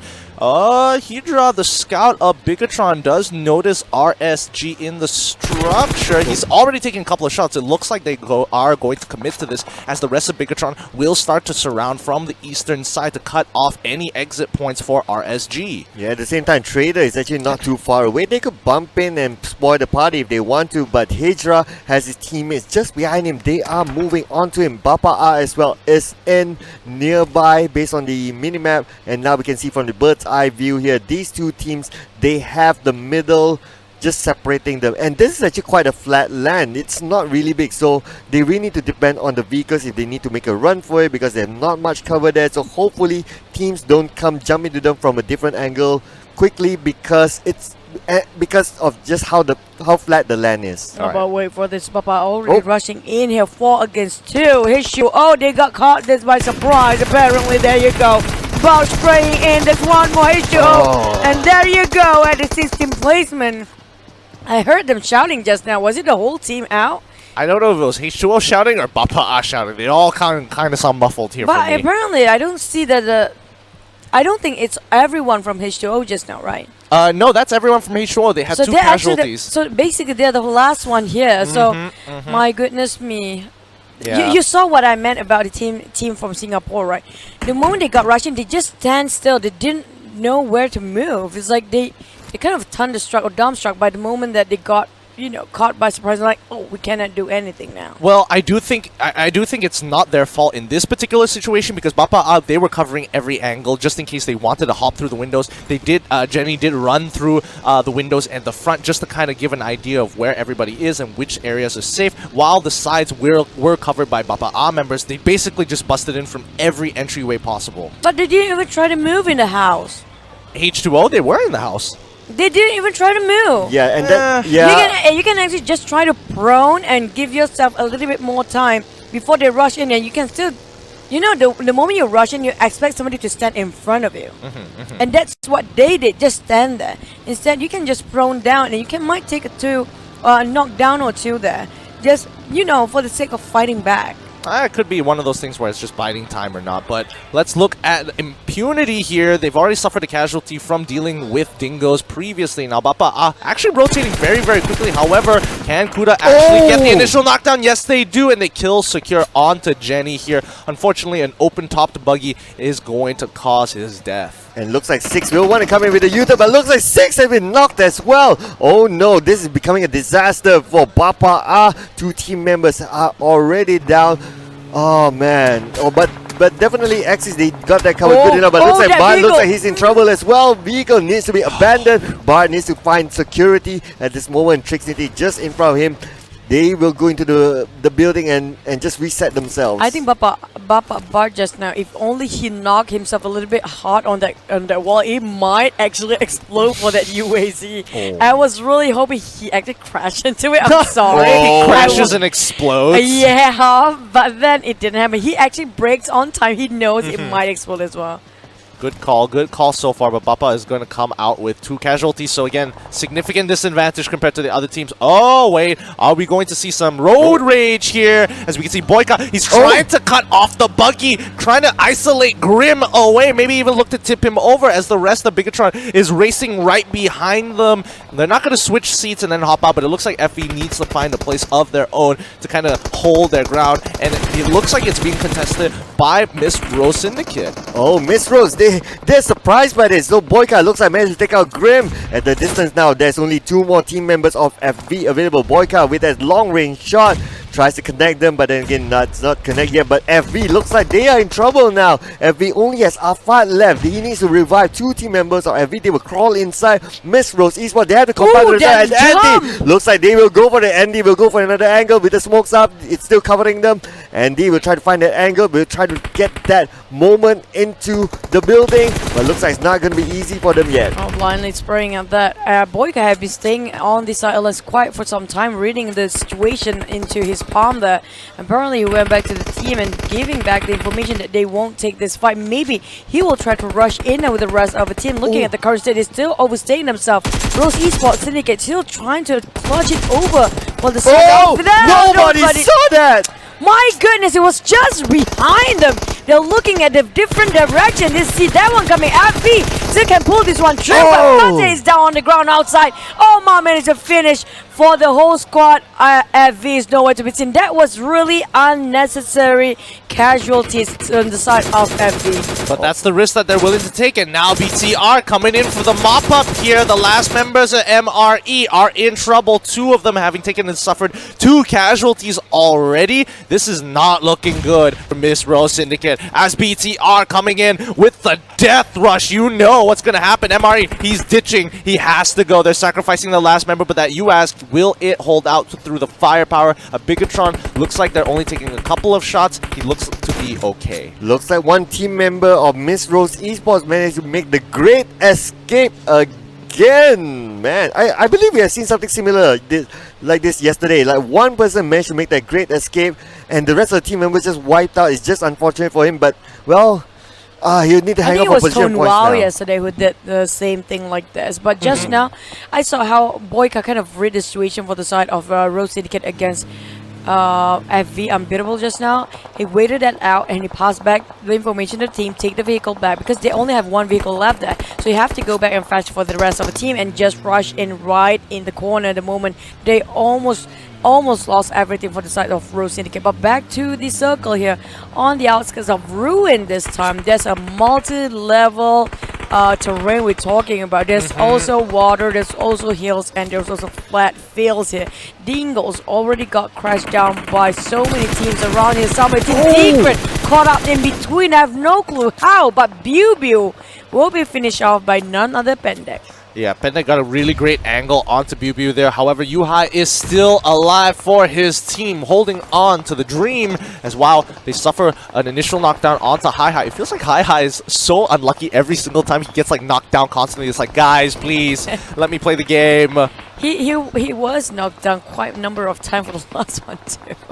Oh, I see a flying car just then. Was that my imagination or something else? Never mind that. But back to Yuha, he is going this solo. He has to make his own decision because apparently the rest of the team are nowhere to be seen. He's only himself here in the compound, but Wanted kind of says this one now. There's so many teams in the middle of this. Not really in the circle, in the middle of this building itself. Wanted trying to rush in for UI on the other end. They also have Wow Esports on the other side of a compound, and he's trying to work himself out in this building. They will rush him out now because apparently they have so much utilities on the side of access. Oh, this is definitely deja vu for Yuhai. Looks like Yuhai will jump out into the compound again, into another building, but little does he know, actually on the other side there's another team waiting. If it does go too far, actually still trying to find where Yuhai is, just go in and out of the same building, but I don't think they know yet that Yuhai actually had jumped out. So looks He's like very Jake, smart. looks like he will go out there try to find where Yuhai is. He senses that okay, Yuhai is probably not in the building anymore. Yuhai is still waiting outside quietly. You saw how he waited everybody else to get into the building, then jump himself out from the roof. But question is, he quite out in the open, have a couple of walls and the shadows working out well for him, but how much longer he can stand still? Yeah, and it doesn't help that WoW is throwing grenades because now they're all looking within Yuhai's direction. Oh, but Hi again gets knocked down once more. But Hi, this time he's not going to get picked up. It looks like Appy was able to gun him down, and Yuhai, he's still hiding out there, trying to make sure he isn't visible to his opponents. But I think he's on the back of his foot, and now the AK against AK battle here. He quickly ADSs and secures the kill. That's going to be Team Secret bowing out at High case, right? It's him always attract the attention to himself. He just have to throw the nades in the middle of the open wall field there, and he always got knocked down every single time. Every time. He's just a bullet magnet. Yeah, he's always not in a good position, but just look at that. The last team member of Traitor still hanging on just right in the middle of the war zone, but he has terrain to his advantage. Net right this moment using the terrain to their advantage as well. They do know that Bapak is across them, so all eyes in there. Of course, the good thing is that they are all in the circle, but I can't say the same for RSGY2K. Bigetron? What? Can we go back? Wait, can we go back to where? Wait. They are there cars in the water? Okay, the thing is, I know about cars in water. If you rush yourself in the water with a car, you can actually heal the moment you hit the water in there. You know, you can actually last minute healing in the water when you actually crash into the water, and you won't get hit by any whatsoever HP loss. But back to the game, Dingoz, they're trying to rush it out against Divinity, if I'm not mistaken. There's also Tower around the corner, but there you go. He managed to call it down for Maisel. But how long will he last? Because there's so many teams inside this compound, and we have also team none other than Resurgence coming up behind. There's also still Bigetron waiting it out in the water. Tara marching in front of them. Dingoz, on the other hand, managed to clean it up against... Oh, never mind. It was Resurgence get on the side of Divinity. Yep, and like every team is here now. We're coming into the 5th phase. 9 teams still left. That's still a very high population. None of these teams want to go out just yet, but they have suffered large casualties across the board. Yeah, now we do see here, Nux looks like he's in the middle of the zone here, in between a couple of other teams as well. Hydra is all alone, need to face off against RSG. On the right side, we do see here Tara, they're quite spread out, so they're quite comfortable at where they are, but behind them, Net needs to face off against Bapak, so looks like there will be an onslaught here. I don't think Net want to take up that challenge. They're quite low in terms of manpower there. Because they need to get into the circle as well, so I guess that they will need to show themselves at some point. Maybe just prone and crawl all the way in. That's also an option, as long as you don't make yourself at the center of attention. But back to the game, Team NoRecoil is playing at the shores here, and Omar seems to be placing himself in that island which nobody actually cares about. It's a tough spot indeed. However, look at the performance of both Dingoz as well as Axis. Both of them have 6 kills each, but Axis do have no casualties, and I think they're looking pretty good to take this game away. Even if they get knocked down early, that's a large kill volume. Quite a lot. I say this will be, maybe they are actually on the top 10 or top 1 here in terms of killing points, because apparently they will hit their 10 kills mark very soon if they can actually get their visualization landed on Bapak, which is right in front of them. But there you go, Axis. That was a nice one tap there, making sure they got one knockdown, which is one of the best fragger they have for Team Net Brotherhood. Oh, it is tough for Luxy because he's really surrounded. Right in front of him, of course, is Bapak as well. Now, Chinpui and Atai looks like they're going to come and try to get that revenge onto Luxy. Luxy has been sent back to the lobby. But Voki looks like he just missed one opponent there. Oh, which is Bigetron, who have been being a ugly duckling who want to emerge into the swan. But there you go. The swan actually bites still, and there goes Y2K down there as a box. I am Pro trying to make a big difference, but but it can't because there's so many stones there. Actually working out the best for Bigetron with that terrain. But just look at where everybody's rotating. Now Team NoRecoil here slowly making their way, dealing with the last member, Omar, from Rose Syndicate. Sinbi is going to get knocked down by Trixie. It looks like Bapak is butting into a lot of these fights. It's kind of anybody's game here because Bapak is compromised by Ned as well. They're going to be trying to get into the backside of that hill, but again, Bard, he's down. The next grenade takes him out. Well done to Samzy. Oh man, and Omar as well, he managed to make himself into the main island, but looks like Hydra, a lot of attention onto Hydra and onto Voki! From afar there, taking out Voki, Tara, Liren. In fact, that was a far shot. Omar managed to make himself into the main island. Nuts looks like he's in trouble in the middle of this circle, and now Hydra managed to make himself into the island as well. He got an extra kill here as well. He has been soloing all the way. Still managed to emerge from the dead there. Bigetron pull it out and finish off Resurgence. And next one will be Existing. We're down to top 5 here. Team Tara, Ned Brotherhood, the siblings are going in a rival. Bigetron at the side of that. Rose Esports Syndicate having a solo man, and none other than TNR is also playing solo on that side of the line. Wow, Tara has some great fortification here. They don't have to worry about Bigetron, Rose, or TNR as well because it's completely blocked off with that structure. However, Ned, on the other hand, is going to be a little bit more difficult to get. My guess is that Tara wants to actually walk over towards the south. Where are they right now? Southern eastern side, where there's a little bit of a hole there to actually look to take down Atai and slowly capitalize on Ned's position. Honestly speaking, I think Ned has the upper hand here because the terrain they are working with actually covers them way a lot more than Tara, who tried to force himself advance into the circle, which kind of hard because they only have certain entry points here and they have to pop a lot of smoke if they want to advance. Yeah, Tara will be right out in the open the moment the circle closes in. But I'm just amazed for Omar as well as, I believe it was Hydra as well. They managed to survive, just the two of them. But they're on the side of each other. I'm not sure if they do know that. I guess Omar's position is compromised because of the smoke. But Hydra, he just wants to sit this out. Yeah, someone's still saying quiet there. I think Chimpo kind of noticed the side of that based on how he actually making sure that he covers that angle. But Samzy trying to frag and rush this one out. He wants to flush it in. Atai managed to get one on the side flanks there. Apparently there's an airdrop happened to drop in between so many walls. That's going to be a good piece of cover to actually hide from Rose Syndicate as well as BTR if they want to start pushing up to Tara. And, you know, Ned, they understand this. They're crawling up. Plenty of vegetation to hide it in. He might want to consider using his utilities early, heal up. But then Samzy, it looks like he is going to be the support for the team. So he's holding on to all of the med kits so far. Oh, finally this siblings rival actually will tell which one is more superior when it comes to Tara against Ned. I always want to see this fight, but there you go. The nade being tossed by Samzy. He got clipped quite a lot in terms of his vest, but still holding it on with half more left. There you go. He changed it and reset everything with that drop. But Hydra just been pinned down by none other than that. And there you go. They have to finish it off because why Team NoRecoil is not happy seeing him crawling from the side. Instead of taking a big fish, you just fry the small ones first.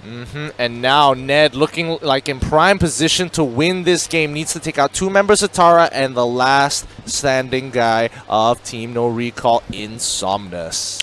Insomnus, he's been holding on for a long time.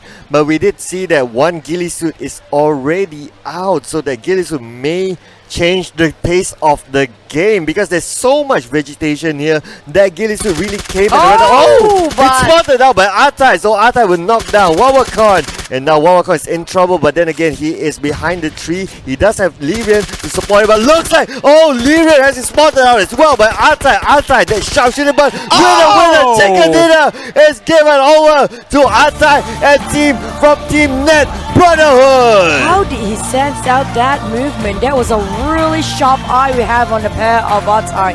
And I'm surprised how he just took it so calmly. Didn't miss any shot at all. It's straight on point spray. And that's not even much ammunition being used there. Yeah, a really clean closeout coming in from Ned. It's like three separate people, all the one after the other. It's like less than 5 seconds of that. Yeah, it's like he almost had like this X-ray vision to be like, okay, just that pixel, just that one pixel and pop. the other one pixel pop. It's not going to be easy to see that because you just see the vegetation is there. They throw away their bags and okay. I have to pop away here. I would argue that I honestly, it kind of looked like he blind fired for Lyrian exactly, and then when he got the hit marker, he's like, oh actually he's here. I think when you're trying to prone yourself in the vegetation state, right, it kind of shows a little bit like the pixel movement. Usually like the backpack is the one that you notice first, right? And then also the secondary weapon there, so it sticks out a bit. And then maybe he's like, oh, he got here one, and then the moment his friend got knocked down for Tara, the other person moved, exposed himself. That's his position. So he kind of, you know, I don't know what his eyes made of. Maybe he's a Superman with X-ray vision. I just don't know. But yeah, I mean, to be, I think give it to him that to me. Like it's like whatever, like, yeah, X-ray vision, yeah. Okay, thanks. Superman, yeah. I didn't realize my opinion was that valued. Oh, you want to go there, really? You're playing this game now. No, I'm sorry. Okay. I'm sorry. I'm staying out of this. You don't want to be part of this one, Cloud. You're doing the right thing. Yeah, I'm like Insomnius. I'll be like, you guys can fight it. I'll just hang on to the position. Yeah, that's how you die in the last minute anyway, because you don't want to be part of something. You need to stand your opinion, guys. Shucks. Okay, we're going to be going into the highlights real soon to kind of recap what exactly happened in this particular game. Very interesting fight, Pop. The circle I rate the circle. It's time to play rate the circle. This circle out of 10. It was an 8. 8 stars out of 10? That's not too bad, Cloud. I'll give it a 7. 7 stars out of 10. I personally think that was kind of mediocre overall, but that last circle, really, really nice. So 6 to 8 stars for me. Let's go straight into the highlights here and talk about this game, because a lot of interesting things happened. And of course, again, this is Erangel, ladies and gentlemen, coming back to the main map of this game. So again, Pochinki unchallenged by any other team other than Team Secret, but they kind of bowed out a bit early. Yeah, I'm not exactly sure what exactly happened there with Team Secret actually, because were they pressured by multiple teams, or were they kind of just struggling to find an area to hold out on? Oh yeah, that's quite true. But Yuhai and Team Secret just now, did they play the same thing like how they did in Miramar just now? Like how they separated?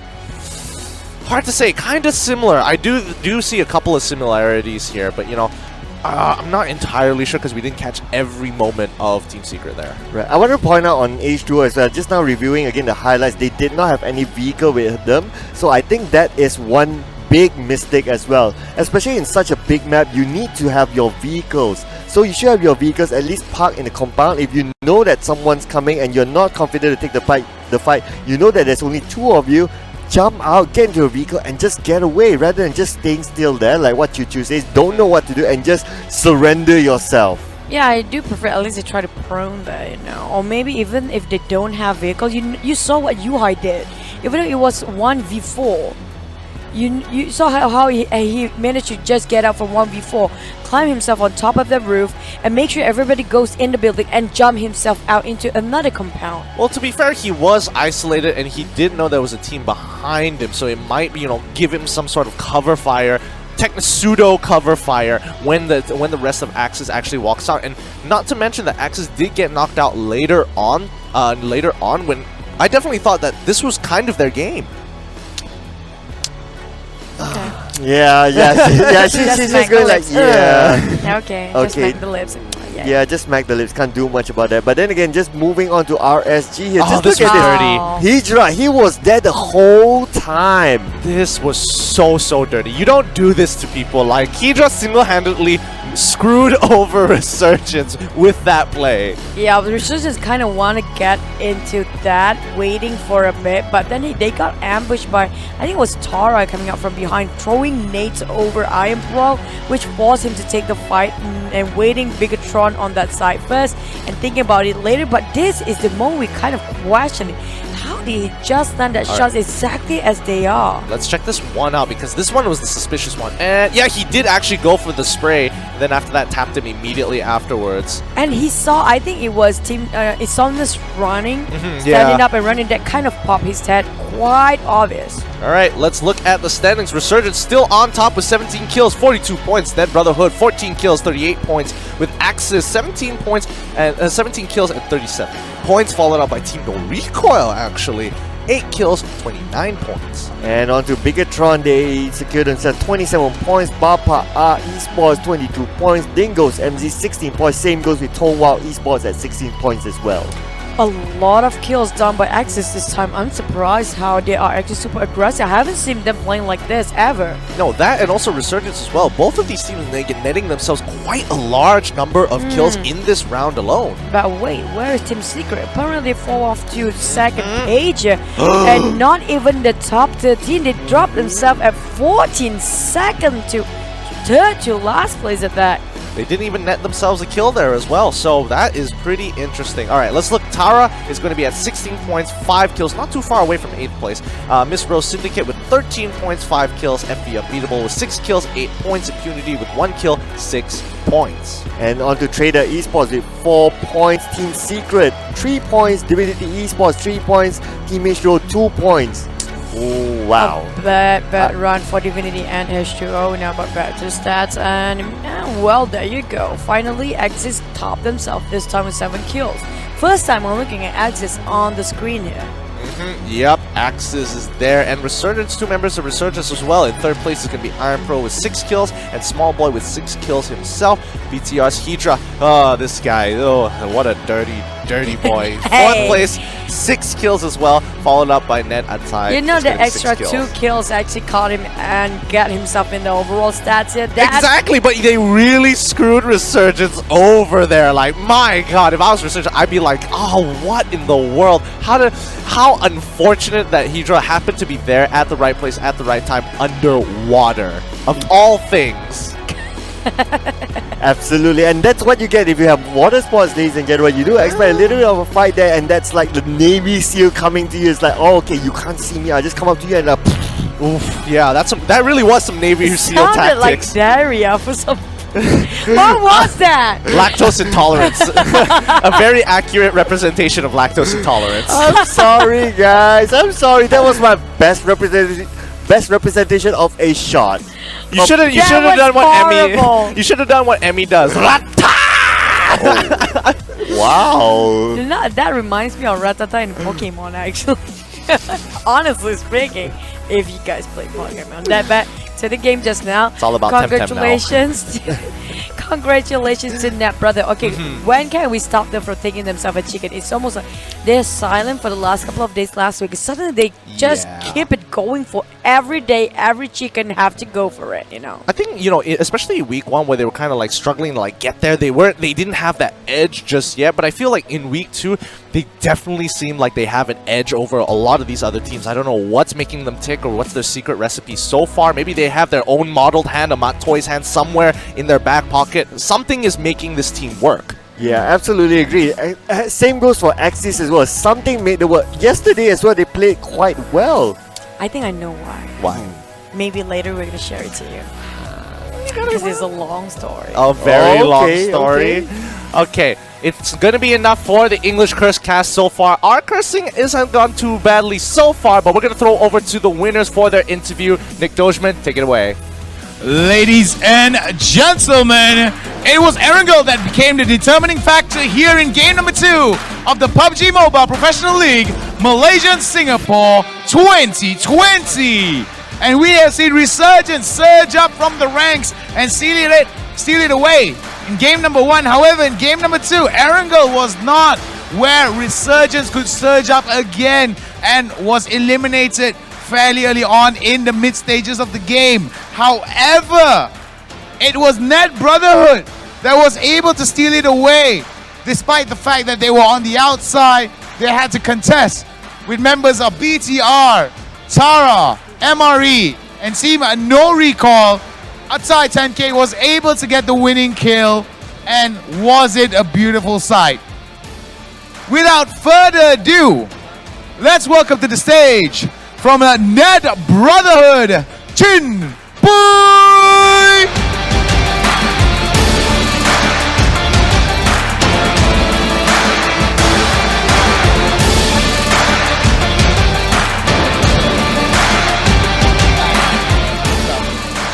Alright, now, before anything, let's give a bit of context for those of you guys who've been wondering where did Chinpui come from. I've been told that Chinpui is a student Yes, I am. Alright, so he's a student, and what do you study? I study dekat Politeknik Muazzam Shah, Pahang. Belajar apa tu? In networking. Networking? Yes. Oh, right. So, like networking, like technical networking? IT networking. IT and networking. Yes. Wow. So, just to give you guys some context, Chinpoy only played today for the entire tournament. Before this, mainly because he had school, he had a lot of assignments that he needed to catch up on. The biggest question I want to ask you is, as a student, yes, how do you balance it out? Macam mana awak sebagai seorang pelajar nak bagi dia seimbang lah antara pelajaran dengan performance prestasi anda sebagai seorang pemain profesional? Terima kasih. So macam saya bagikan masa lah. So setiap habis kelas, so saya akan habiskan terus kerja-kerja yang ada. And then bila malam saya boleh fokus dengan game saya. Sebab kalau tak nanti assignment tergedala nanti pening lah kepala. Betul. Terlalu betul. I mean, education is definitely your future. You may not end up doing the thing, working in the field that you study, but it's always good to have a backup plan like Chinpoy. So guys, stay in school. Stay in school. Just because these guys fight off for $150,000 doesn't mean that you guys can ignore your studies. Now, what's the hardest thing? I mean, grades, exams, like, can it be very stressful? Does it like really eat away inside you sometimes? Yeah. Sometimes I feel so exhausted so that I cannot focus on my gameplay. And luckily we have 5 players, so we just rotate with others player if I cannot play. Alright, so Net Brotherhood won game 1 for week 2 day 3 yesterday with 11 kills. Atai 10k, beautifully taking away the winning kill. Tell us a little bit about how the final few circles actually ended up for you. The flight path was from Sosnovka to shooting range. How did it basically affect your decision making on where to drop and how to move towards the final few circles? So first kali kita on drop tempat biasa kita orang SNB, and then kita on terus masuk circle, and then dia sebelum circle tu tutup lagi kita orang dah macam ke tengah sikit dah, ke tengah sampai ke rumah Pochinki, and then dah banyak rotation, kita orang pergi lagi tempat kosong. Kalau ada tempat kosong kita pergi seorang akan ni lah, so kita orang nak cover circle cepat-cepat lah, tak nak ambil early fight. Alright, so aside from his studies being a main priority, circle priority was the order of the day coming in for the side of Net Brotherhood. They were able to drop on their usual spot without much contention, and the beautiful part about it was fairly clear roads for them up until the final few battles between BTR, Tara, MRE, and Team NoRecoil. Definitely a very good start for Net Brotherhood, and we hope to see them on the stage again. So thank you very much, Chinpoy. Let's give another... Yeah, mantap Bosskurr. Anyway, for those of you who just joined us, Net Brotherhood has been able to wipe the floor with chicken dinner in game number 2. We are about to hit our halfway point with game number 3 after this, so don't you dare go anywhere. We're going to go on a short little break, and we'll be back with more action here at PMPL.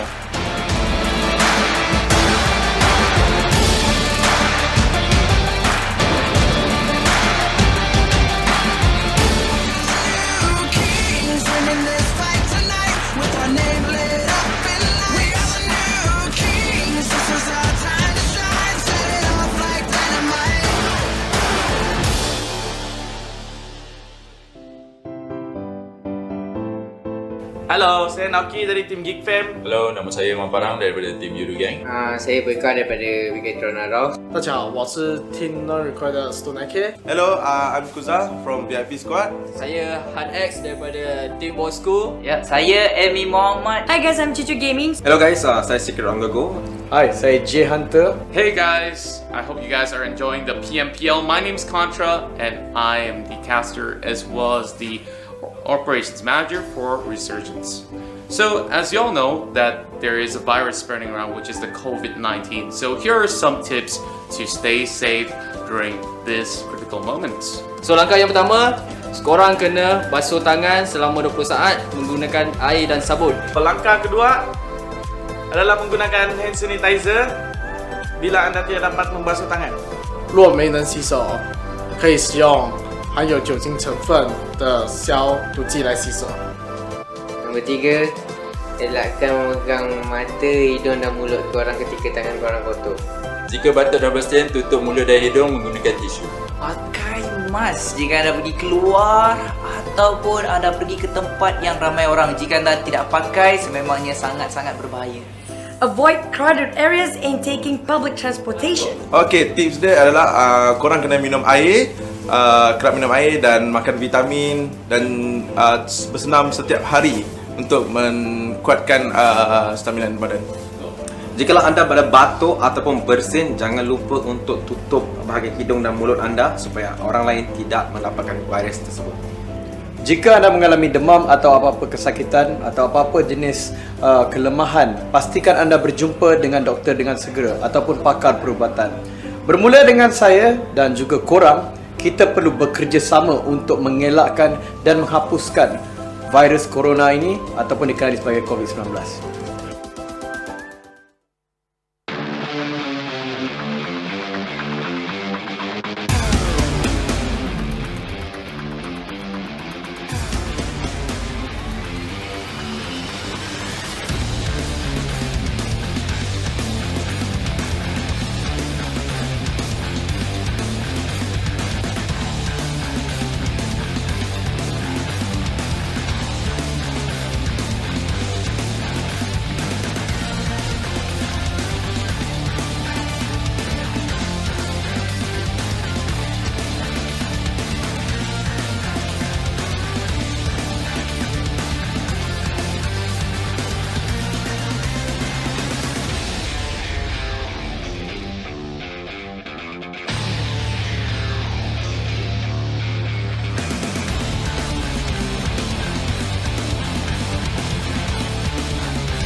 Nama saya Muhammad Firdauzi bin Maisa, and in game name saya diorang Traitor Oze.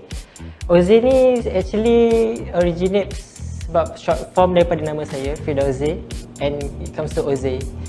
And then with that orang kenal I lagi senang lah kalau I letak Oze. So dari situ I letak Oze. So melekat, and then ramai orang kenal.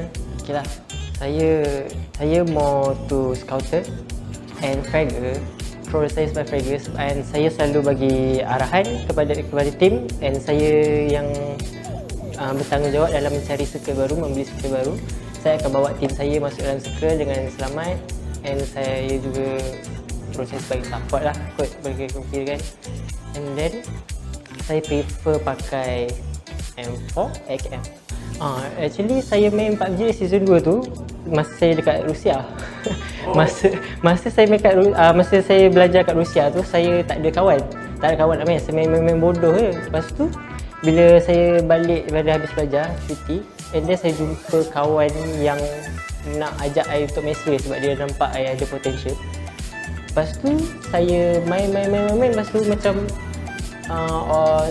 clan Traitor ni nampak saya punya potential tu, and then diorang serap saya masuk join first offline tournament, and then dapat nombor 3 lah, and then terus saya diserap, and then saya join banyak tournament offline, and then saya banyak pengalaman lah saya ambil, dan sampai sekarang saya boleh lead tim saya sendirilah. Saya rasa tak banyak perbezaan pun dalam game dengan kat luar, sebab kalau game saya memang banyak bercakap, sebab tu saya boleh bagi arahan. Saya akan kau pergi sini, kau pergi sini, and then kat luar pun saya banyak bercakap. Saya ajak orang sembang lah, saya memang kuat borak lah. For all of my fans Traitor yang dah bersama kita orang since PFC season 1, kita orang memang sangat berterima kasih kat korang lah. Tanpa korang, family kita orang memang tak akan membesar sampai macam ni lah. And daripada bukan saja game PUBG saja, banyak game lagi yang kita orang dah kembangkan, and terima kasih kat orang. Segi personality Oze ni kadang-kadang dia okey, dia handsome apa semua, tapi kadang-kadang tu dia selekeh lah, selamba je macam tu lah. Kat sleeper tak tentu arah, macam tu lah Oze.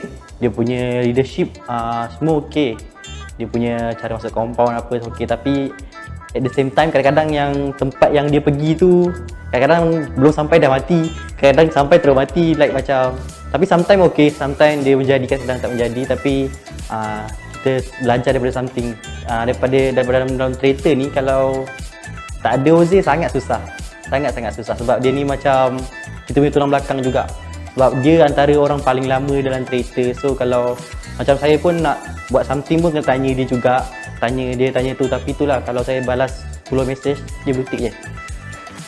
Oze, kau ingat kau power ke? Aku lagi power dah. Aku punya bintang Oze. Dia seorang yang marah jugalah dalam game kan, sebab dia kena captain kan. So dia memang jenis yang serius lah. Sebab dia nak kena lead sampai habis game kan. So that's why dia kena lebih tegas lah, supaya suara dia lebih lantang sikit. Tapi kalau dia kat luar game, dia jenis santai lah. Sebab dalam game, in-game kena serius lah. Sebab kita hanya ada 30 minit kan dalam game. So 30 minit tu memang kena serius lah. So basically dia akan coordinate start daripada flight lah. Dia akan tengok skill, and then dia akan bagi tahu lah which point nak kena pergi, and then in radius lah kita main. And then dah siap, dah habis loot, cari skill lah. Dia mati awal sebab kadang-kadang scout lambat loot, so dia kena scout awal lah. Bila kena scout awal, salah position, dia selalu knock lah, off position lah. Pergerakan rotation tu agak slow sikit lah, sebab tak ada lead yang betul-betul pure kan. So itulah penting juga lah. Personality dia seorang captain. Dia akan jaga team. Dia akan bagi arahan juga. Tapi macam arahan dia, tengoklah macam mana kita orang nak buat team tu, nak bentuk team tu lah. Dia nak main tu sama-sama. Arahan dia semua kita kena dengar lah. Itulah, kadang-kadang dia pun ada buat mistake kat sendiri. Cara-cara dia pun kadang-kadang tak semuanya betul lah. Kita sebagai satu tim, kita kena apa benda yang dia buat silap pun kan. Sebab dia captain, dia tak boleh silap lah. Kalau dia silap pun kita semua akan maki dia. Itu perkara yang paling bodoh kalau dia buat. Sebab apa, kita akan buat apa, kita akan standby ikut dia je. Kita tak akan berani nak buat apa. Dia depan, kita belakang. Macam tu juga lah. Tapi dia memang captain yang paling bagus lah bagi saya. Sebab dia yang lead kita orang kan. Dia yang jaga kita orang, dia ajar macam mana semua. Dia memang tak pernah buat kesilapan yang paling bodoh lah. Tapi semuanya bagus lah dia. Kalau dia tak ada dalam team ni, saya rasa susah jugalah. Sebab apa, Sebab dia yang macam kepala. Dia kepala. Kita orang ni macam badan lah. Kita akan ikut kepala kan. Mana kepala pandang kita akan ikut. So ada dia memang susah. Sebab nak dapat dia tu perlukan ramai lagi orang nak cari, nak buat team baru tu memang susah. Asalnya kalau tak ada dia mesti bubar kot team ni.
Welcome back to the PUBG Mobile Pro League Malaysia and Singapore 2020, live from the IO Esports Arena Kuala Lumpur. Here's a huge thank you to Tencent Games, PUBG Corporation, Lightspeed and Quantum Studios as you are watching this live on Facebook Gaming, our official live streaming partner. Introductions out of the way, necessities out of the way. My name's Getting Q if you are just catching us now. This is Choo and this is Sir Cloud. With our powers combined, we are the Cursed English Cast, as our caster's curse is particularly more powerful than the BM side. I will admit that's the one thing we're currently better at, is just absolutely butchering these teams with our predictions. Yeah, you go first, Cloud.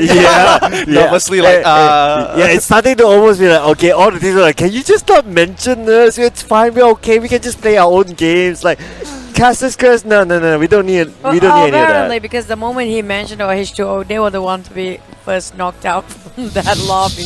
So yeah, maybe I think the curse is strong with you today. May the curse be with you. Okay. Wow, may the curse be me. That's so kind of Choo, right?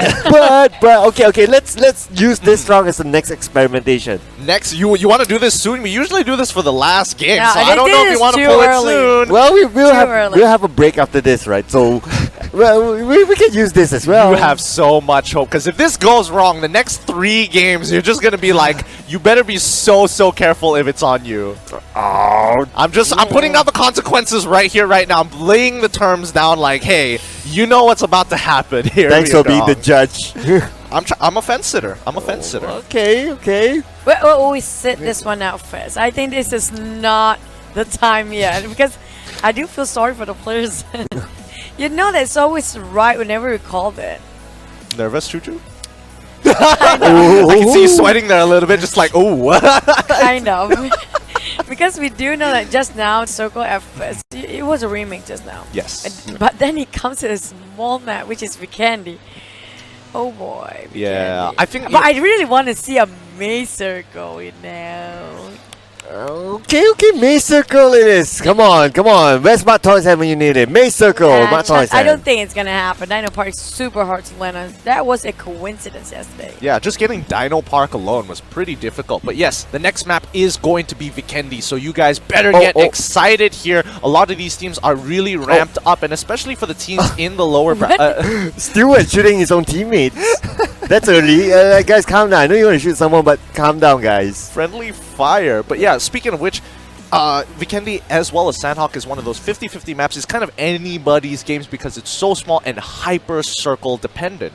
But wait, I have to hold that friendly fire. Imagine if they actually made the game developer actually made that out for this game. If it can just, you can grenade your teammate, yes. Imagine it happens to be friendly fire on as well. Oh my god. That would be pretty nuts because I mean it would take a little bit of time, but I would expect these players to be a little bit more careful with their trigger discipline.